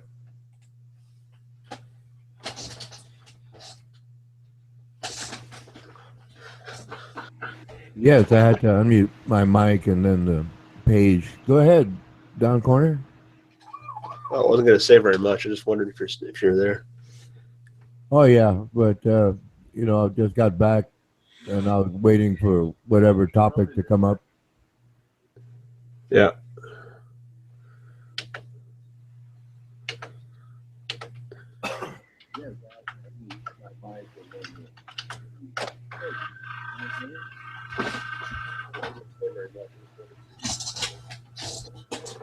Is Flatty talking to us, or is he on the phone or something? Oh yeah, I heard that too. I thought that was you for a sec, but yeah, that's definitely him. Yeah, no, he's got a good mic. He might be talking on the phone or something. I don't know.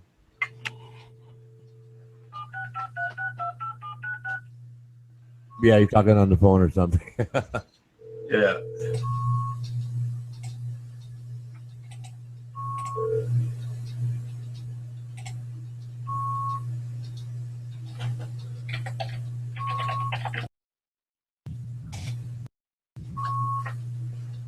Yep.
Hello.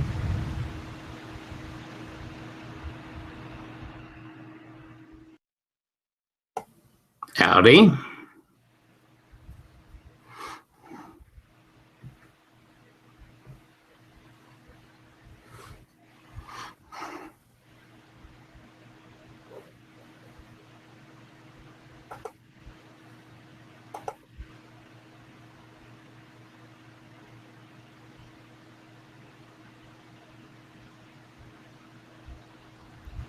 What would you like to chat about?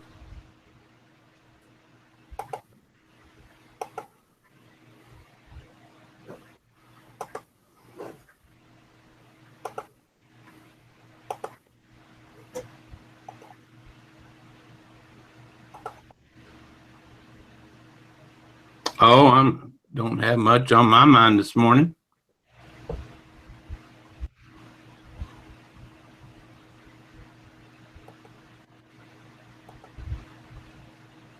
I was just waiting for a topic.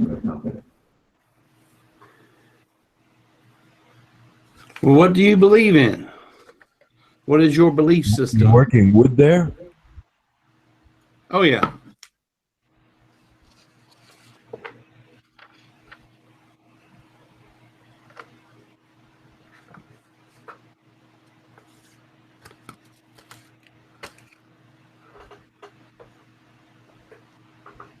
So what's your belief system? What do you believe about God?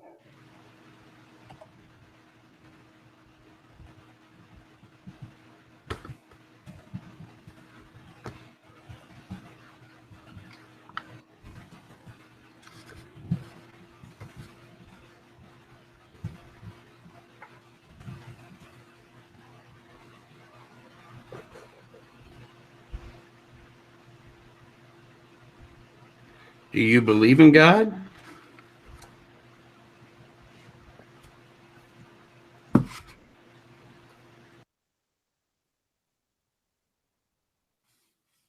Hello.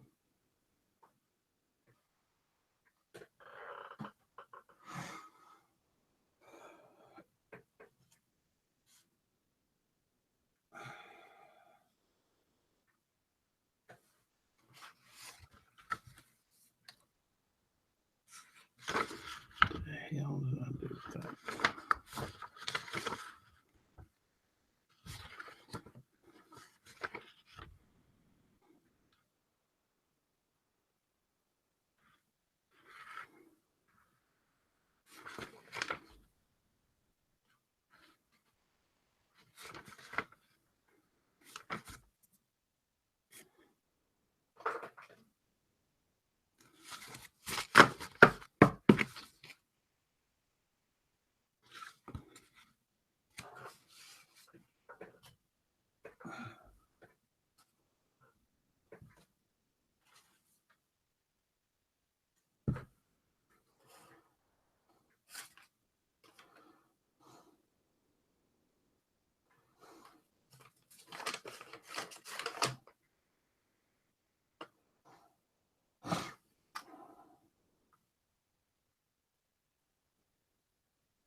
Okay.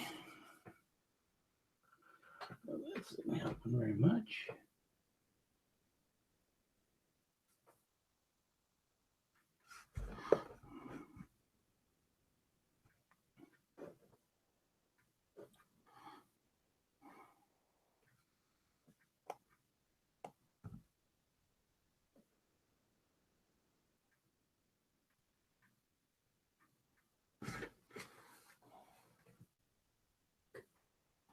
Tell me I threw that damn thing away.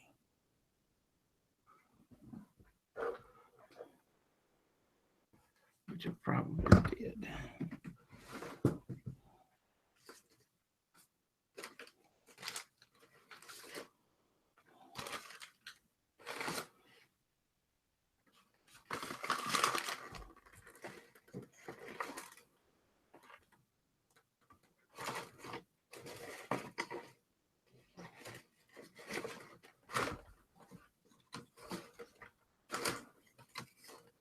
No, it's sort of in here on top. Crap.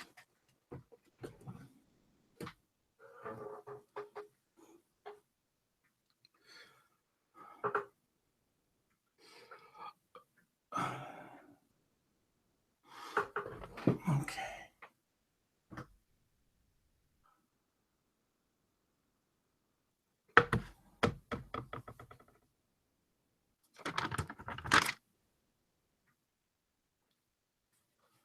That's not good either.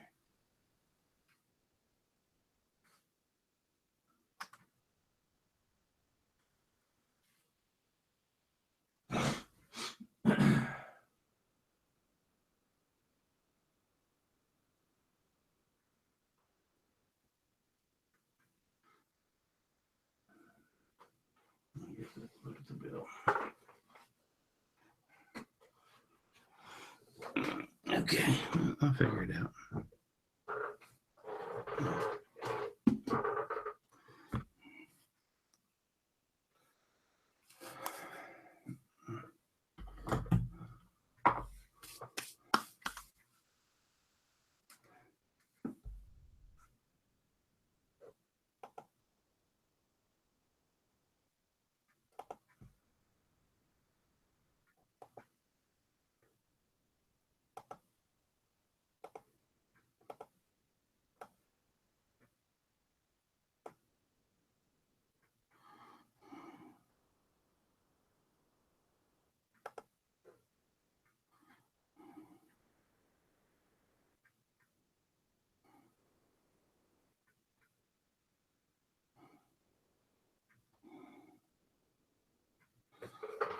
What could have happened to all that crap? I do not know.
Hello, Dada Mello.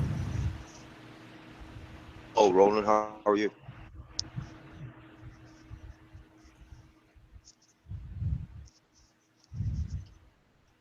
Got a recent picture?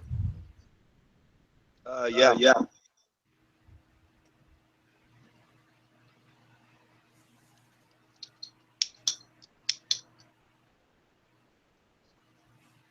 On Roland.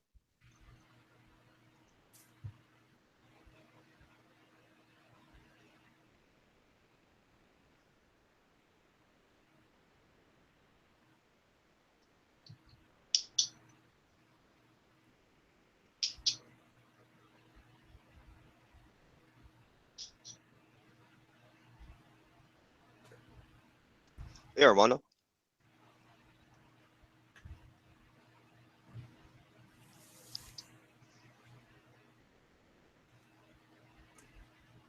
I like the other one too with that cap on, that green cap on. I like that one. The darker Oh, the what? hat. Darker hat. Well, it looked like a green woven cap. No, I don't have a cap. It's the other one. No, what was that? What do you call that thing you were wearing on your head in that last picture where you just had the mustache and that cap? It's just it's a hat. It's kind of darker, grayish, bluish, with a black patch on the back end there. But I'm wearing it backwards. Hat of mine.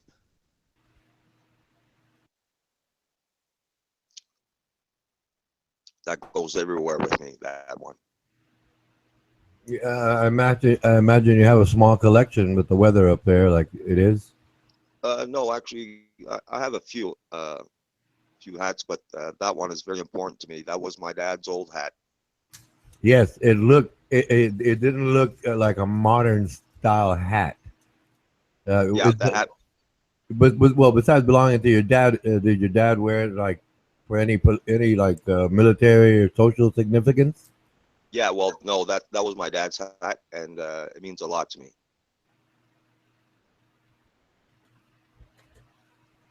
No, the style, it looked European, but I mean, I was just imagining. I didn't know that you originated out of Portugal. No, So no, that hat is from here. I keep that with me, and I wear it. Keep him close to me.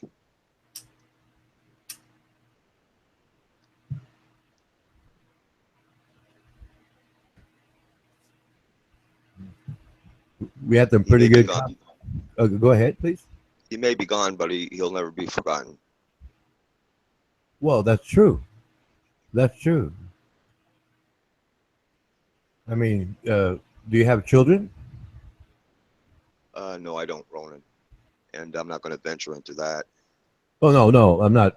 No, I was thinking. Well, your children would know. That generation would remember. Then, no, I don't know No, how famous you. I chose to go that way with kids. Oh no, I don't hold it against anyone. It's your choice. Whether you had a choice in it or not. I mean, that's what you have. Close, but it wasn't to be.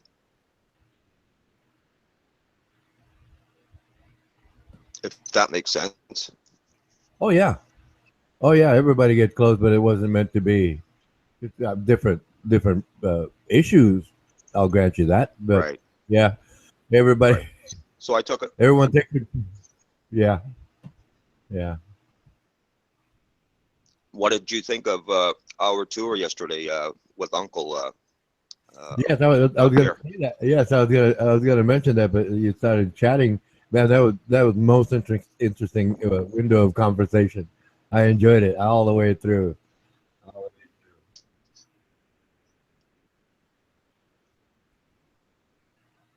There's a bit of a delay when we're talking. That's what's messing us up, Ronan. Oh, you hear like an echo? Yeah, that's what was going on. Pictures of me here, eh? and the echo was going back and forth. Yeah, But yeah. Somebody had their YouTube page off of mute, or I think someone else had mentioned another possibility of them being on a. I think they called it an iPhone or mobile phone. I'm not sure. I'm not into those things, so I don't know. It could be that. But initially, I kind of figured out, hey, somebody needs to mute their YouTube page, and when that happened, well, that stopped that echo. But then, like I said, Right. somebody else mentioned the iPhone, or I don't know, that one of those electronic phone devices, right? And then Right. yeah, and then another time altogether, the echo started way later. I mean, there was like a 3 second delay. So I just started talking like, oh yeah, he's running it through to a second computer, like Wi-Fi one to the other, right and out, right. But then the delay seemed odd timing. So I said, you got two computers running, three. You got the initial one, the Wi-Fi to one, Wi-Fi to two, and then out. And then he said, "Well, you're some kind of electronics whiz, aren't you?" I didn't answer, but no, I'm not. I just figured, on the delays, obviously the message being sent back or forth, right? That delay adds up. But like I said, for the most part, it's just usually somebody that hasn't muted their YouTube page. My situation, the problem was there was two of mine that came on, and that kind of messed things up. Beck alluded to that as we were chatting, but that problem has been resolved. There's only one of me today, and that's good. Oh well, you sound good for you today. Right on. Very impressive yesterday in your conversation, particularly last night. Very appreciative. Well, you're welcome. I don't remember specifically what part, but if it was informative to you, I'm happy for that. Yeah. Last night I was listening to you. You were explaining things to the boys and stuff, and well done. Good job, Ronan. Well, thank you so much.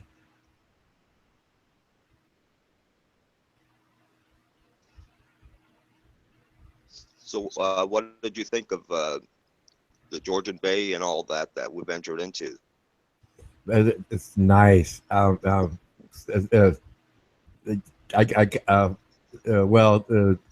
the bicycling community would call it, the top compliment, sweet. That's sweet, man. It's nice. It was really nice. It's like I've kind of not really traveled through country like that. I was stationed in Europe, right? Military, and I traveled around, right? And I saw like different countries. But I mean, if you showed me pictures of where you're at, and you showed me pictures of where Uncle May is at, right? I could tell you the difference. Just by the density, the species of trees and plants there. I could kind of tell, and also the color of the soil, all of those factor in, and then some of the stones, or no stones, right? It's like I could tell, but it's beautiful. What surprises me, right, with Uncle May was so impressed by the size of a small, so-called small lake. Right. Well, that's only like 500 yards from where I'm at right now, to be honest with you. I could just walk over there. I can be over there like in 4 minutes. Oh yeah. But it's just like Uncle May talking, right? It's like initially I thought this guy's a hermit. No, he just lives in a densely a very lightly populated area. And he's not used to seeing more than 3 people at once. Well, different people, other than his wife. He's not used to that. And it's like, oh man, that sounds really nice. I'd like to have that, but I'm more or less settled in suburbia here, which is okay. I can head out, visit relatives and see country. I can see country if I wanted to. But New Zealand, there, what he was showing us, that's paradise over there, right? Well, if you like forest, yes. Yeah. It's beautiful. It's beautiful. But we have an area here. It's called Muskoka. It's like 40 minutes from here. 40 minutes, an hour, and many big players, you know, Hollywood, entertainers, what have you. They have properties up there. Right? There's private retreats, lakes, and whatnot that they have their privacy, and it's really neat. You know, paradise, really.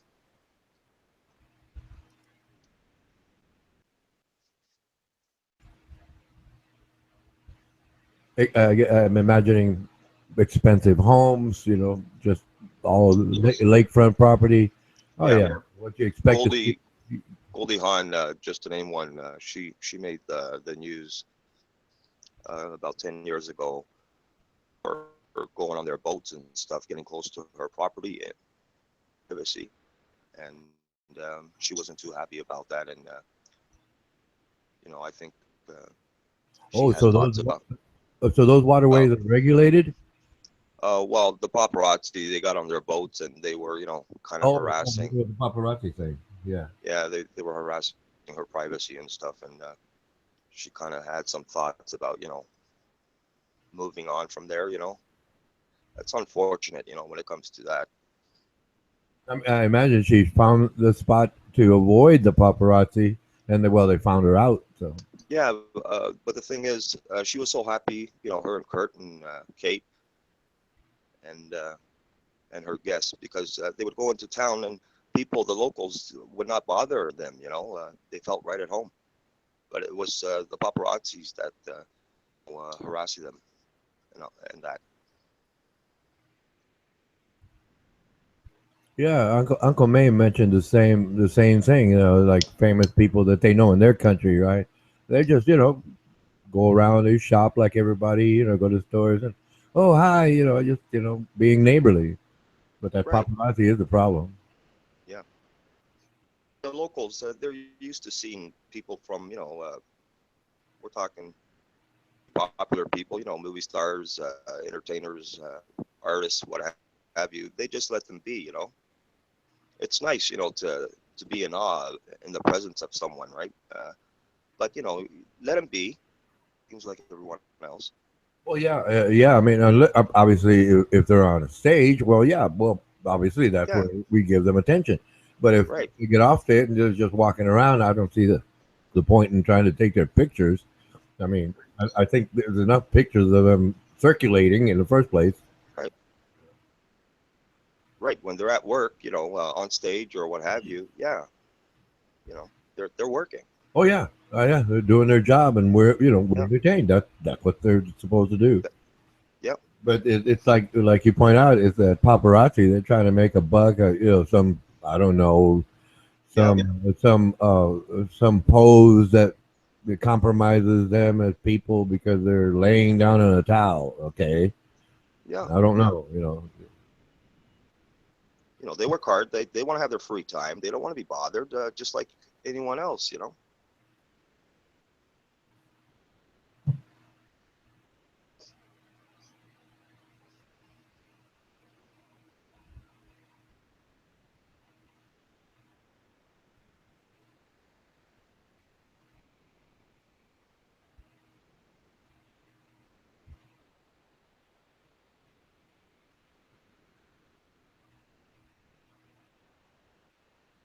I didn't mean to be abrupt that time that I asked you to translate. Friends are like teeth, and when they hurt, you pull them Oh out. no, no, And Roland. it sounded like well, you mentioned something about you caught me off guard or something to that effect. Oh no, Roland. Yeah, Roland, I don't take offense to that. Uh, I had a brain cramp when you asked me about the local, the native and stuff. Man, well, yeah, that I'm very, moment. yeah, I'm very curious, right? And it's like, Yeah. okay, okay, you said native, and it's like, well, you obviously, part of what you're sharing with us, but it's like, okay, that detail I need. You said native, okay, what's the name? My Yeah. curiosity peaks that way. It's like, Yeah, it's the Ojibwe, and the other ones are the Métis, which are French. You know, they have French in them. oh, Yeah. okay. the most attractive voice. I was just I had a neighbor of mine was over, and we were chatting along. We had the TV going, right, and I forget what we were chatting about, and all of a sudden there was something on the television, and they were interviewing these two ladies who happened to be French Canadian. Right. Right. And as soon the man was talking, obviously we ignored the guy because we're talking, right? Blah blah blah. Right. And then those ladies started talking, but they were talking French Canadian, but they were speaking English.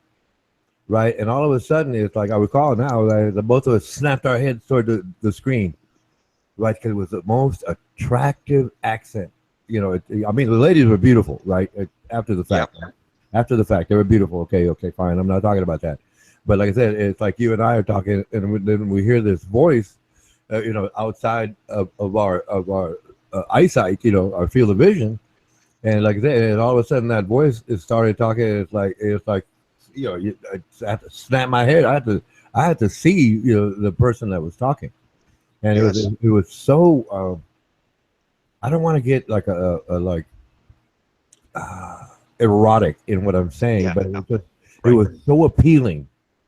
It was so appealing as a voice, a human voice, well, especially a woman's voice, right? But it's just the fact that she has that accent, right? And it's like, and then we let it pass. I forgot all about it until just now, when I just thought about it. And aside from that, the majority of Canadians that I've met were very nice people. There's very few Canadians that I've met. Right. There's this one guy on the Young Turks. He goes by Polish Your Apple. And this guy, huh? What was that, please? Did I lose you? No, I'm here. Oh, no. His name is Polish Your YER Apple. One word. And he's I don't know. He started talking, and he sounded like he was talking like he could possibly have been American. But then after he's talking, the rest of the chat realized. And are you Canadian? We asked him, "Are you Canadian?" And then he said yes. And then when he went on, and he's let's say. Let's see, who would you identify? It's like an Adam D or Richard Garnash. I don't know how he pronounces his name. Very arrogant kind of. Right. Okay. A very arrogant kind of person, And then, every time he starts up with me, I tell him, "How cute are you? How cute are you?" Right, capital letters, right? I know who you're referring to. What's that? I know who you're referring to. Richard Ganache. Gamache, is it? I think it's Ganarche. Right. Okay. Yeah, I think it's pronounced Ganache. It could be, I don't know what country or anything, but like that gentleman with that real pretty voice, but he's also like very rude person. Yeah, the one that Dave tries to imitate, right?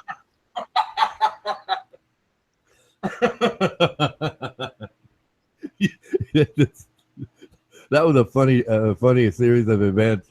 Initially Richard just kicked him right outright, right. And then the second and third time it would happen, and Richard, I don't know why he would be offended, if anything, right, by somebody imitating him, right, and then like the last couple of times, right, when David Simpson would come in, even before, the last time, even before David Simpson started speaking in his voice, Richard's voice. That was funny, man. That was funny.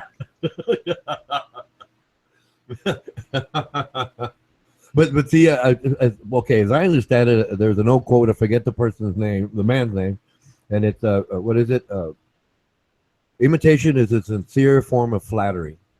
Yes. Okay. Or it's the sincerest. I don't recall the quote, verbatim, right? But I was thinking, Richard would be like impressed, that somebody wanted to basically emulate his voice, Right. Richard seems to. I don't know.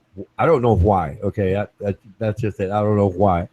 You know, it's like, why would somebody, you know, they're trying to imitate him? You know, he's got a lovely voice. Bad attitude, but he's got a lovely voice. You should have been impressed, right? Yes, and that's what's so odd to me. You know, why? You know, it's like myself. You know, I really admire your speech pattern, and like other Canadians I've known. That I met down here, I met a guy named Roland Pelche, right? Okay. And he was from up north. He was from up there, and I forget exactly where. And he was talking, right? And then he would go on, and when he feels comfortable, like you do, okay. When he starts to feel comfortable around a person, and he said, you know, and he would say, well, yeah, you know how that goes, eh? Right, and it's like, well, I'm listening to him, and well, obviously he had told me Canada and all that information, and I'm thinking, okay, that's how, you know, they pattern their words. It's I'm, you know, not making fun, but like I said, after, like I said, he got comfortable with me. We were having a few drinks. We were bikers. I was biker. He was a biker. Anyway, like I said, his speech patterns were different. Right, and we just started chatting like you and I, right? We just started chatting, and then like, at that one point when he became comfortable, you know, he felt, I guess they say he felt at home, and so he basically started up. You know how that goes, eh? And that's what you would always throw in that A. But see, it's not a bad thing, right? It's not a bad thing. It's just, okay, that's just part of the way they speak. You know, and I can appreciate that. Yeah, really do. I really do.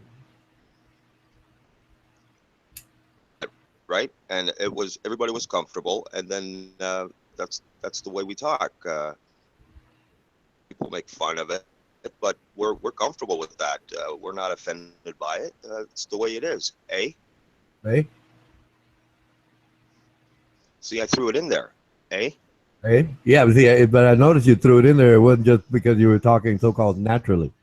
Right. You were emphasizing it. Yeah, well, I've listened to you long enough where I could tell it's like, well, no, like I said, within that one window where you were just chatting along, and you would say, there's such and such, eh?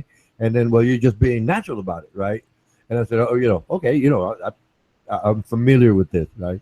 But like just now, you emphasized it on purpose, right? It's like, well, okay, yeah. Well, obviously, we're making a point of that, but yeah. We're very similar, like Americans, unless you go deep south. You know, their pronunciation, of course, is very unique to that area. Indians and Americans, our English, it's the pronunciations. It's you know. Yes. Oh yeah, there's some people, you know, that just have a real heavy Southern accent. It's almost like trying to listen to D-Beck. You know, it's that way. Especially, state adjacent to us on the east is Louisiana, and they, I mean, they French, like French Creole and all sorts of mixes, and they don't say how are you, they say like how y'all are.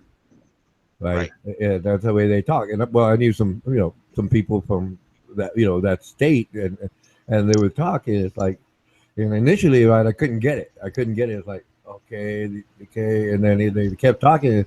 Okay, I get it. I can follow along. I'm not saying I can master it or repeat it back to them.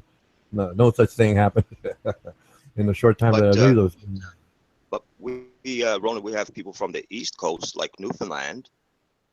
Listen to them talk, and you would be like, excuse me? To ask them to repeat themselves because they talk totally different, buddy.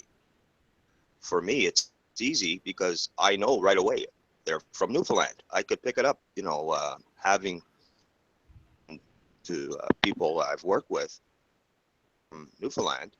It's very unique, you know, even people from Nova Scotia, even their pronunciation is different, you know? Yes, it's regional colloquialisms. That's how they. You know, well, you know, with a little time, you know, and me listening to them, yeah, I can pick up on what they're saying. You know, like initially, I had to apologize to D-Beck because, yeah, oh, man, it's embarrassing to have to, excuse me, I can't understand what you just said. And they're speaking Right. they're speaking naturally, the way they speak. English. Yeah, yeah. And I've never had a problem understanding D-back, to be honest. Even Dave, I understand Dave, but some people don't. You Yeah, know, yes, but that's them. yeah. Well, it just took me a little bit, but yeah, I understand him, especially when he and I started talking science. It's like Right. he impressed me. And like, oh yeah, this and this, and it turns me on, right? And Yeah. I start babbling. Well, it's not babbling actually. Speaking of Welchman, good morning or hello, should I say? I don't know the time. Hello, David Simpson. Hello. Hello. Invited a couple of girls because I'm going to sing a song. All right, Dave. All right, all right. It's a Van Morrison song, and it's very apt for how I'm feeling right now.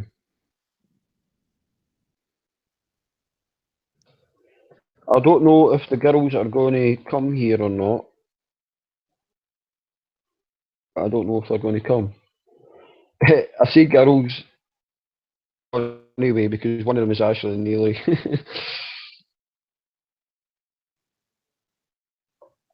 Can you guys hear me, or are you just being silent?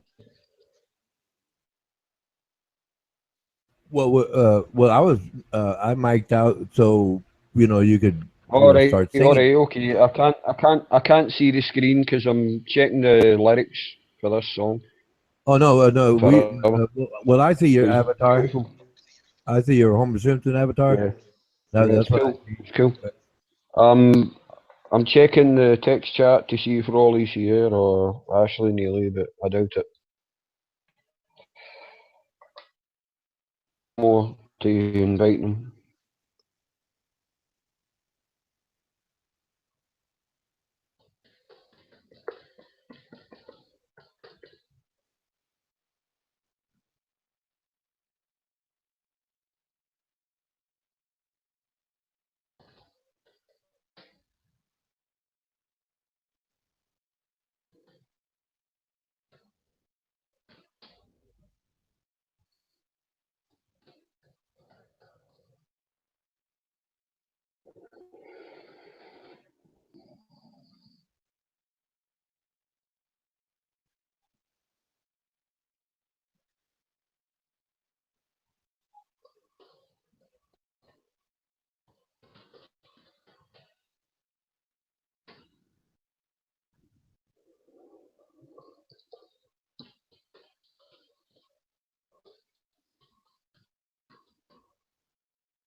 David Simpson. Yeah, I'm trying to get Rock and Raleigh here. I've gave Oh, up with Ashley. well, I thought you could do like a little Gave up warm up, Raleigh. a little Just warm. because I'm in a pretty depressive state right now. Well, no, I Just give figured me you do a hold warm on. up tune or something. Sound, a sound check, as they say. Okay, well, Mike out. We'll wait for it. It might be a while, Ronan, because I don't know when she's going to arrive. She's still not here yet.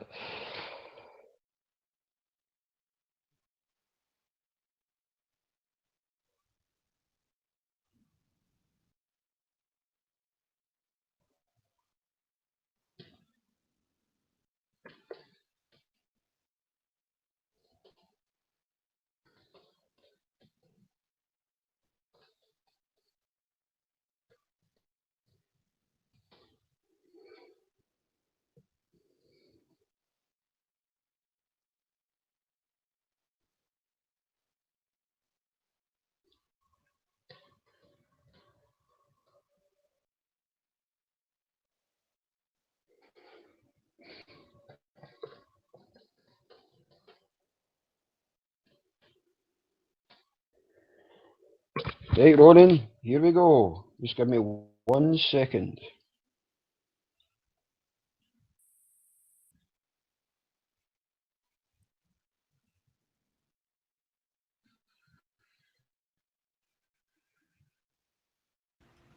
The fans are getting restless, David. I ventured in the They're slipstream, getting restless.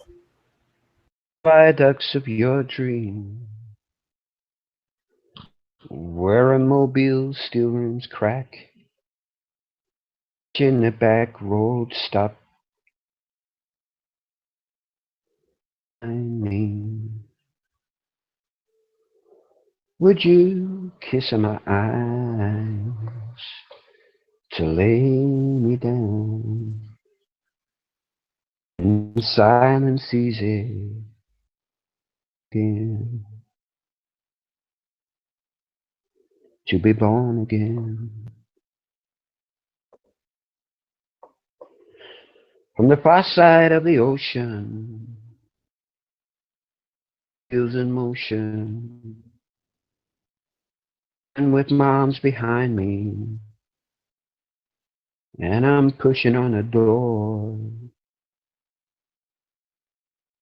to find me. Would you kiss my eyes to lay me down? In silence easy to be born again, born again. There you go, standing with a look of avarice, talking to Huddy Ledbetter, showing pictures on the wall, whispering in the hall, and pointing a finger at me. There you go, standing in the sun, darling, arms behind you, your eyes before. There you go, your boy. He's got clean clothes, putting on his little red shoes. Now he's got clean clothes. Where's me?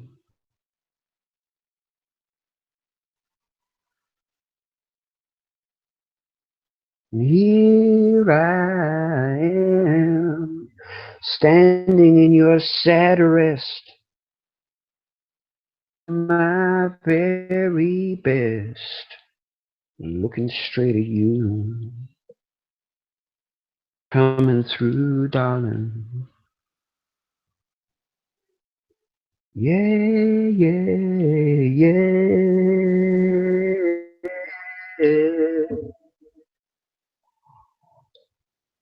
If I ventured in the slipstream, between the viaducts of your dreams, where immobile steerings crack, in the back road stop,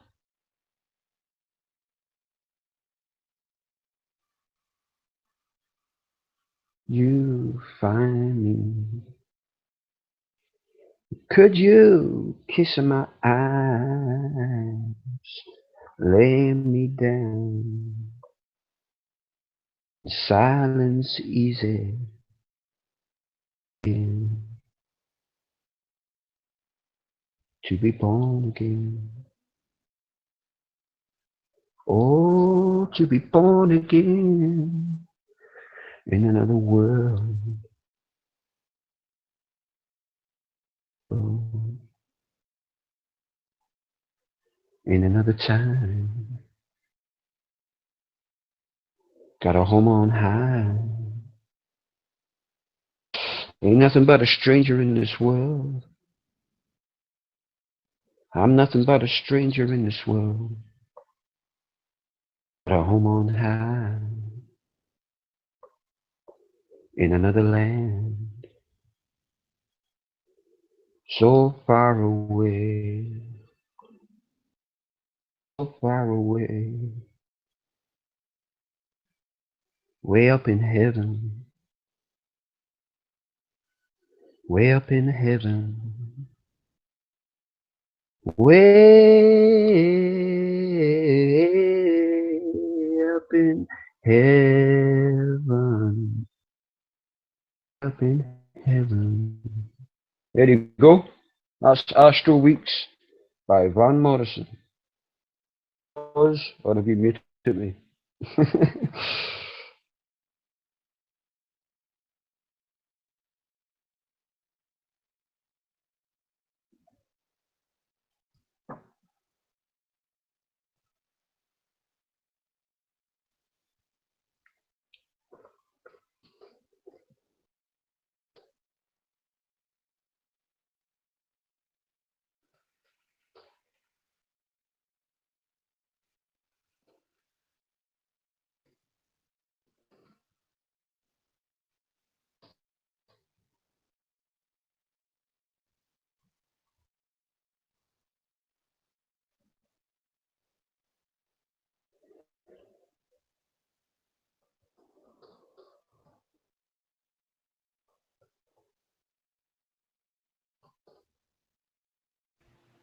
Encore.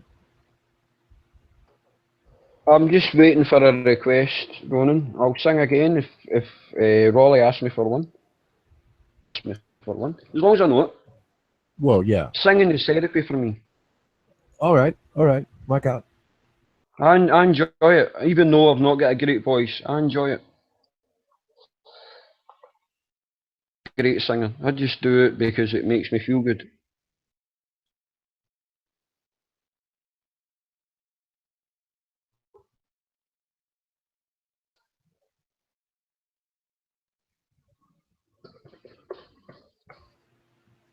Rock and Rolly just made a request. Take This Waltz by Leonard Cohen. Oh, oh, that's a tough one. That is a tough one.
1, 2, 3, 4, 5, 6. Well, I heard there was a secret chord that David played and it pleased the Lord. But you don't really care for music, do you?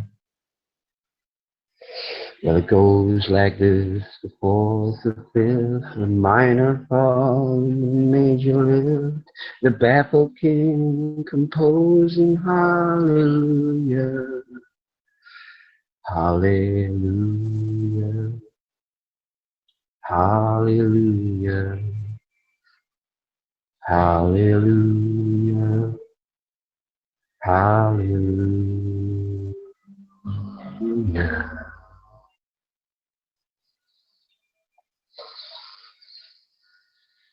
Where your faith was strong, but you needed proof. You saw her bathing on the roof, her beauty and the moonlight overthrew you. She tied you to her kitchen chair. She broke your throne and she cut your hair. And from your lips she drew the hallelujah, hallelujah, hallelujah, hallelujah, hallelujah.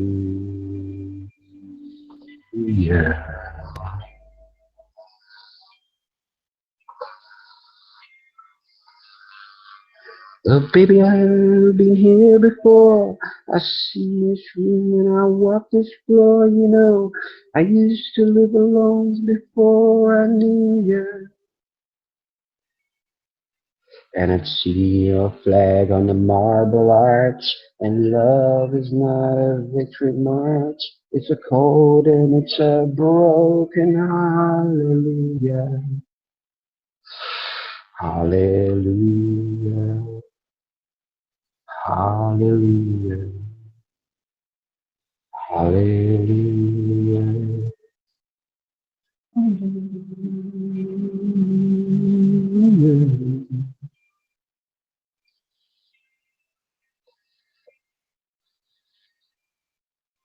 Was a time when you let me know what's really going on below.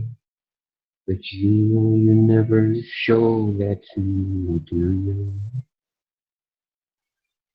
But you remember when I moved in you and the holy dove was moving too, and every breath we drew was hallelujah,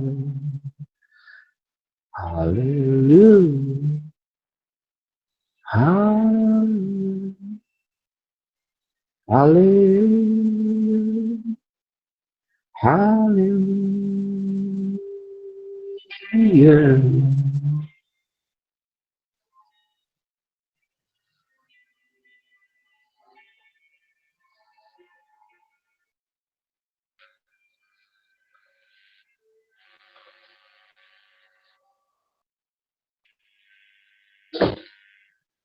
There's a God above, but all I've ever learned from love is how to shoot somebody who outdrew you.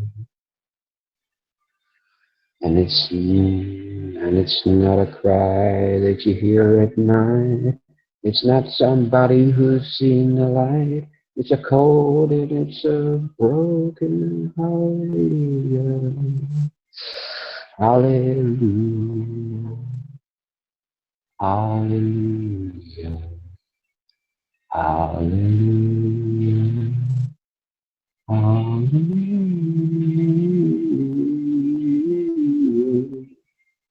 Hey, versene. Ja, bakılıyor dönüm.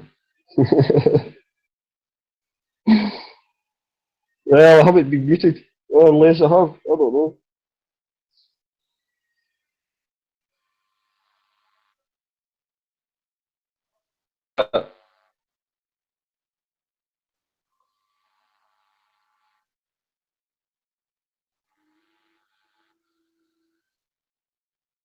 Guess not.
There's no heaven. It's easy if you try. No hell below us. Above us only sky.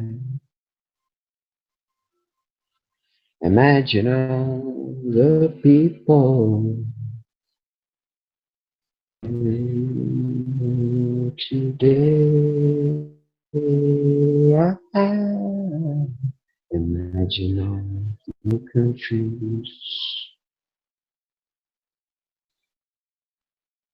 So to do,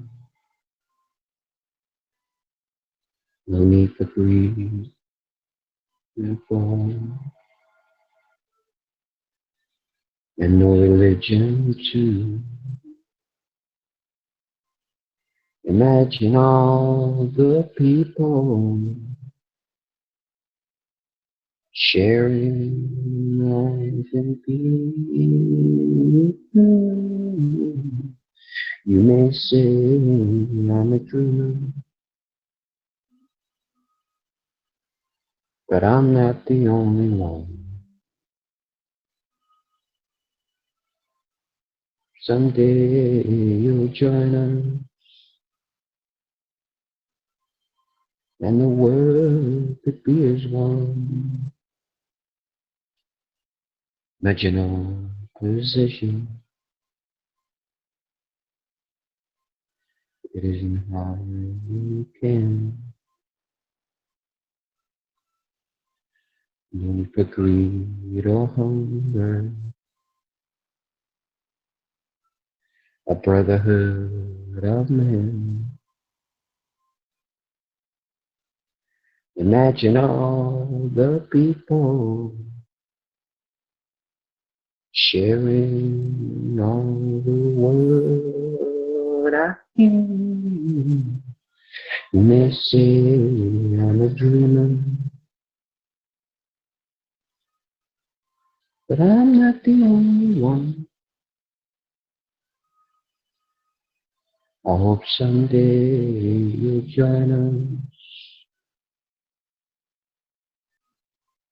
and the world could be as one.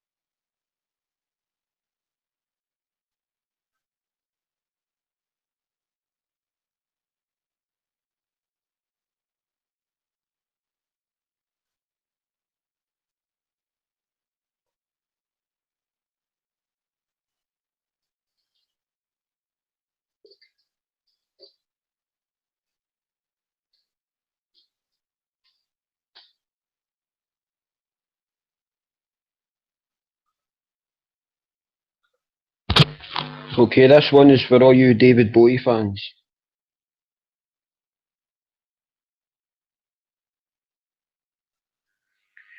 It's a god-awful small affair, the girl with the mousy hair, and if mommy is yelling no, it's told her to go, but she sure is nowhere to be seen, though she walks to her sunken dream, through the street with the clearest view, and she's hooked on the silver screen, but the film is a saddening bore, 'cause she's lived it 10 times or more. She could spit in the eyes of fools as they ask her to focus on sailors fighting in the dance hall. Oh man, look at those cavemen go. It's the freakiest show. Take a look at the wrong man beating up the wrong guy. Oh man, I wonder if he'll ever know. He's in the best-selling show. Is a life on Mars.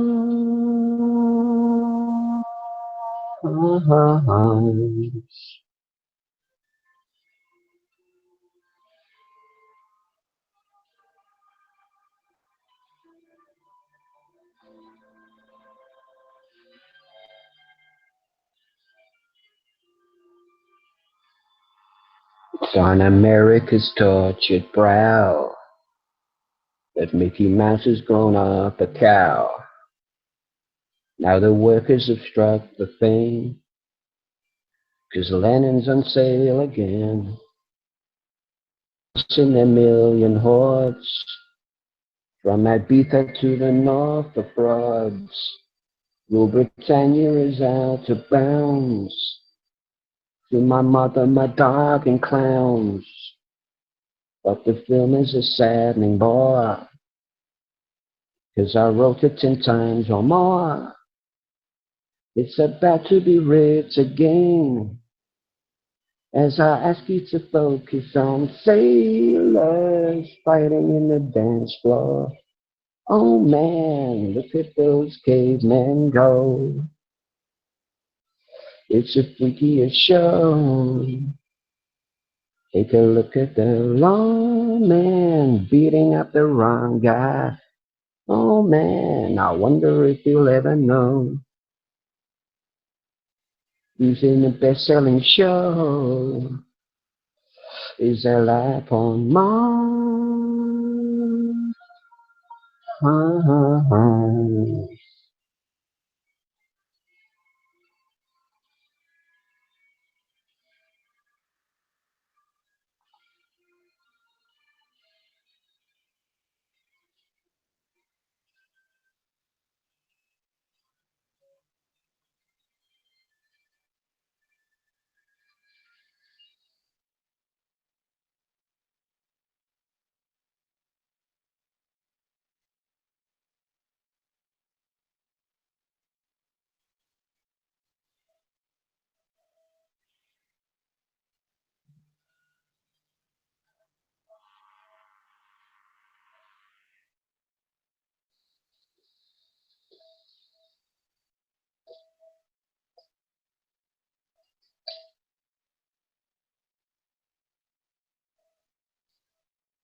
Overhead the albatross hangs motionless upon the air, and deep beneath the rolling waves in labyrinths of coral caves. Coming back to life, that's a good song.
Echoes is too hard to sing, John, man. The song goes on for about 25 minutes. You give me a break. I'm going to sing Coming Back to Life for you.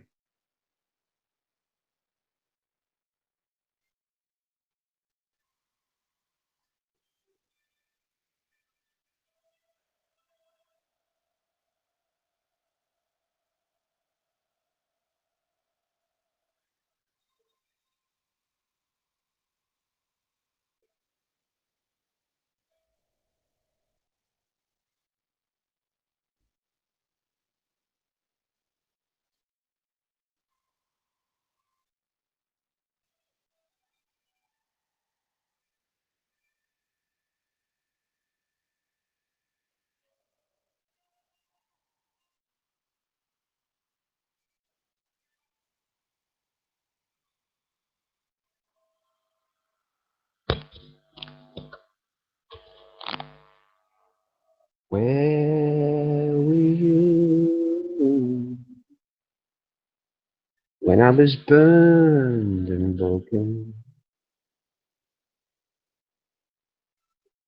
But the days slip by from my window watching. And where were you when I was hurt and I was helpless? 'Cause the things you say and the things you do surround me.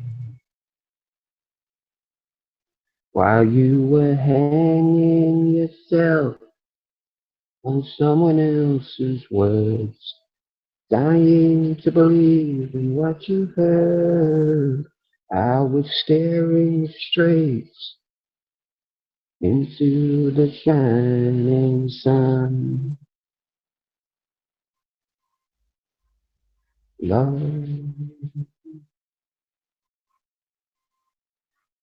Lost in thought and lost in time, while the seeds of life and the seeds of change were planted outside the rain. Fell dark and slow,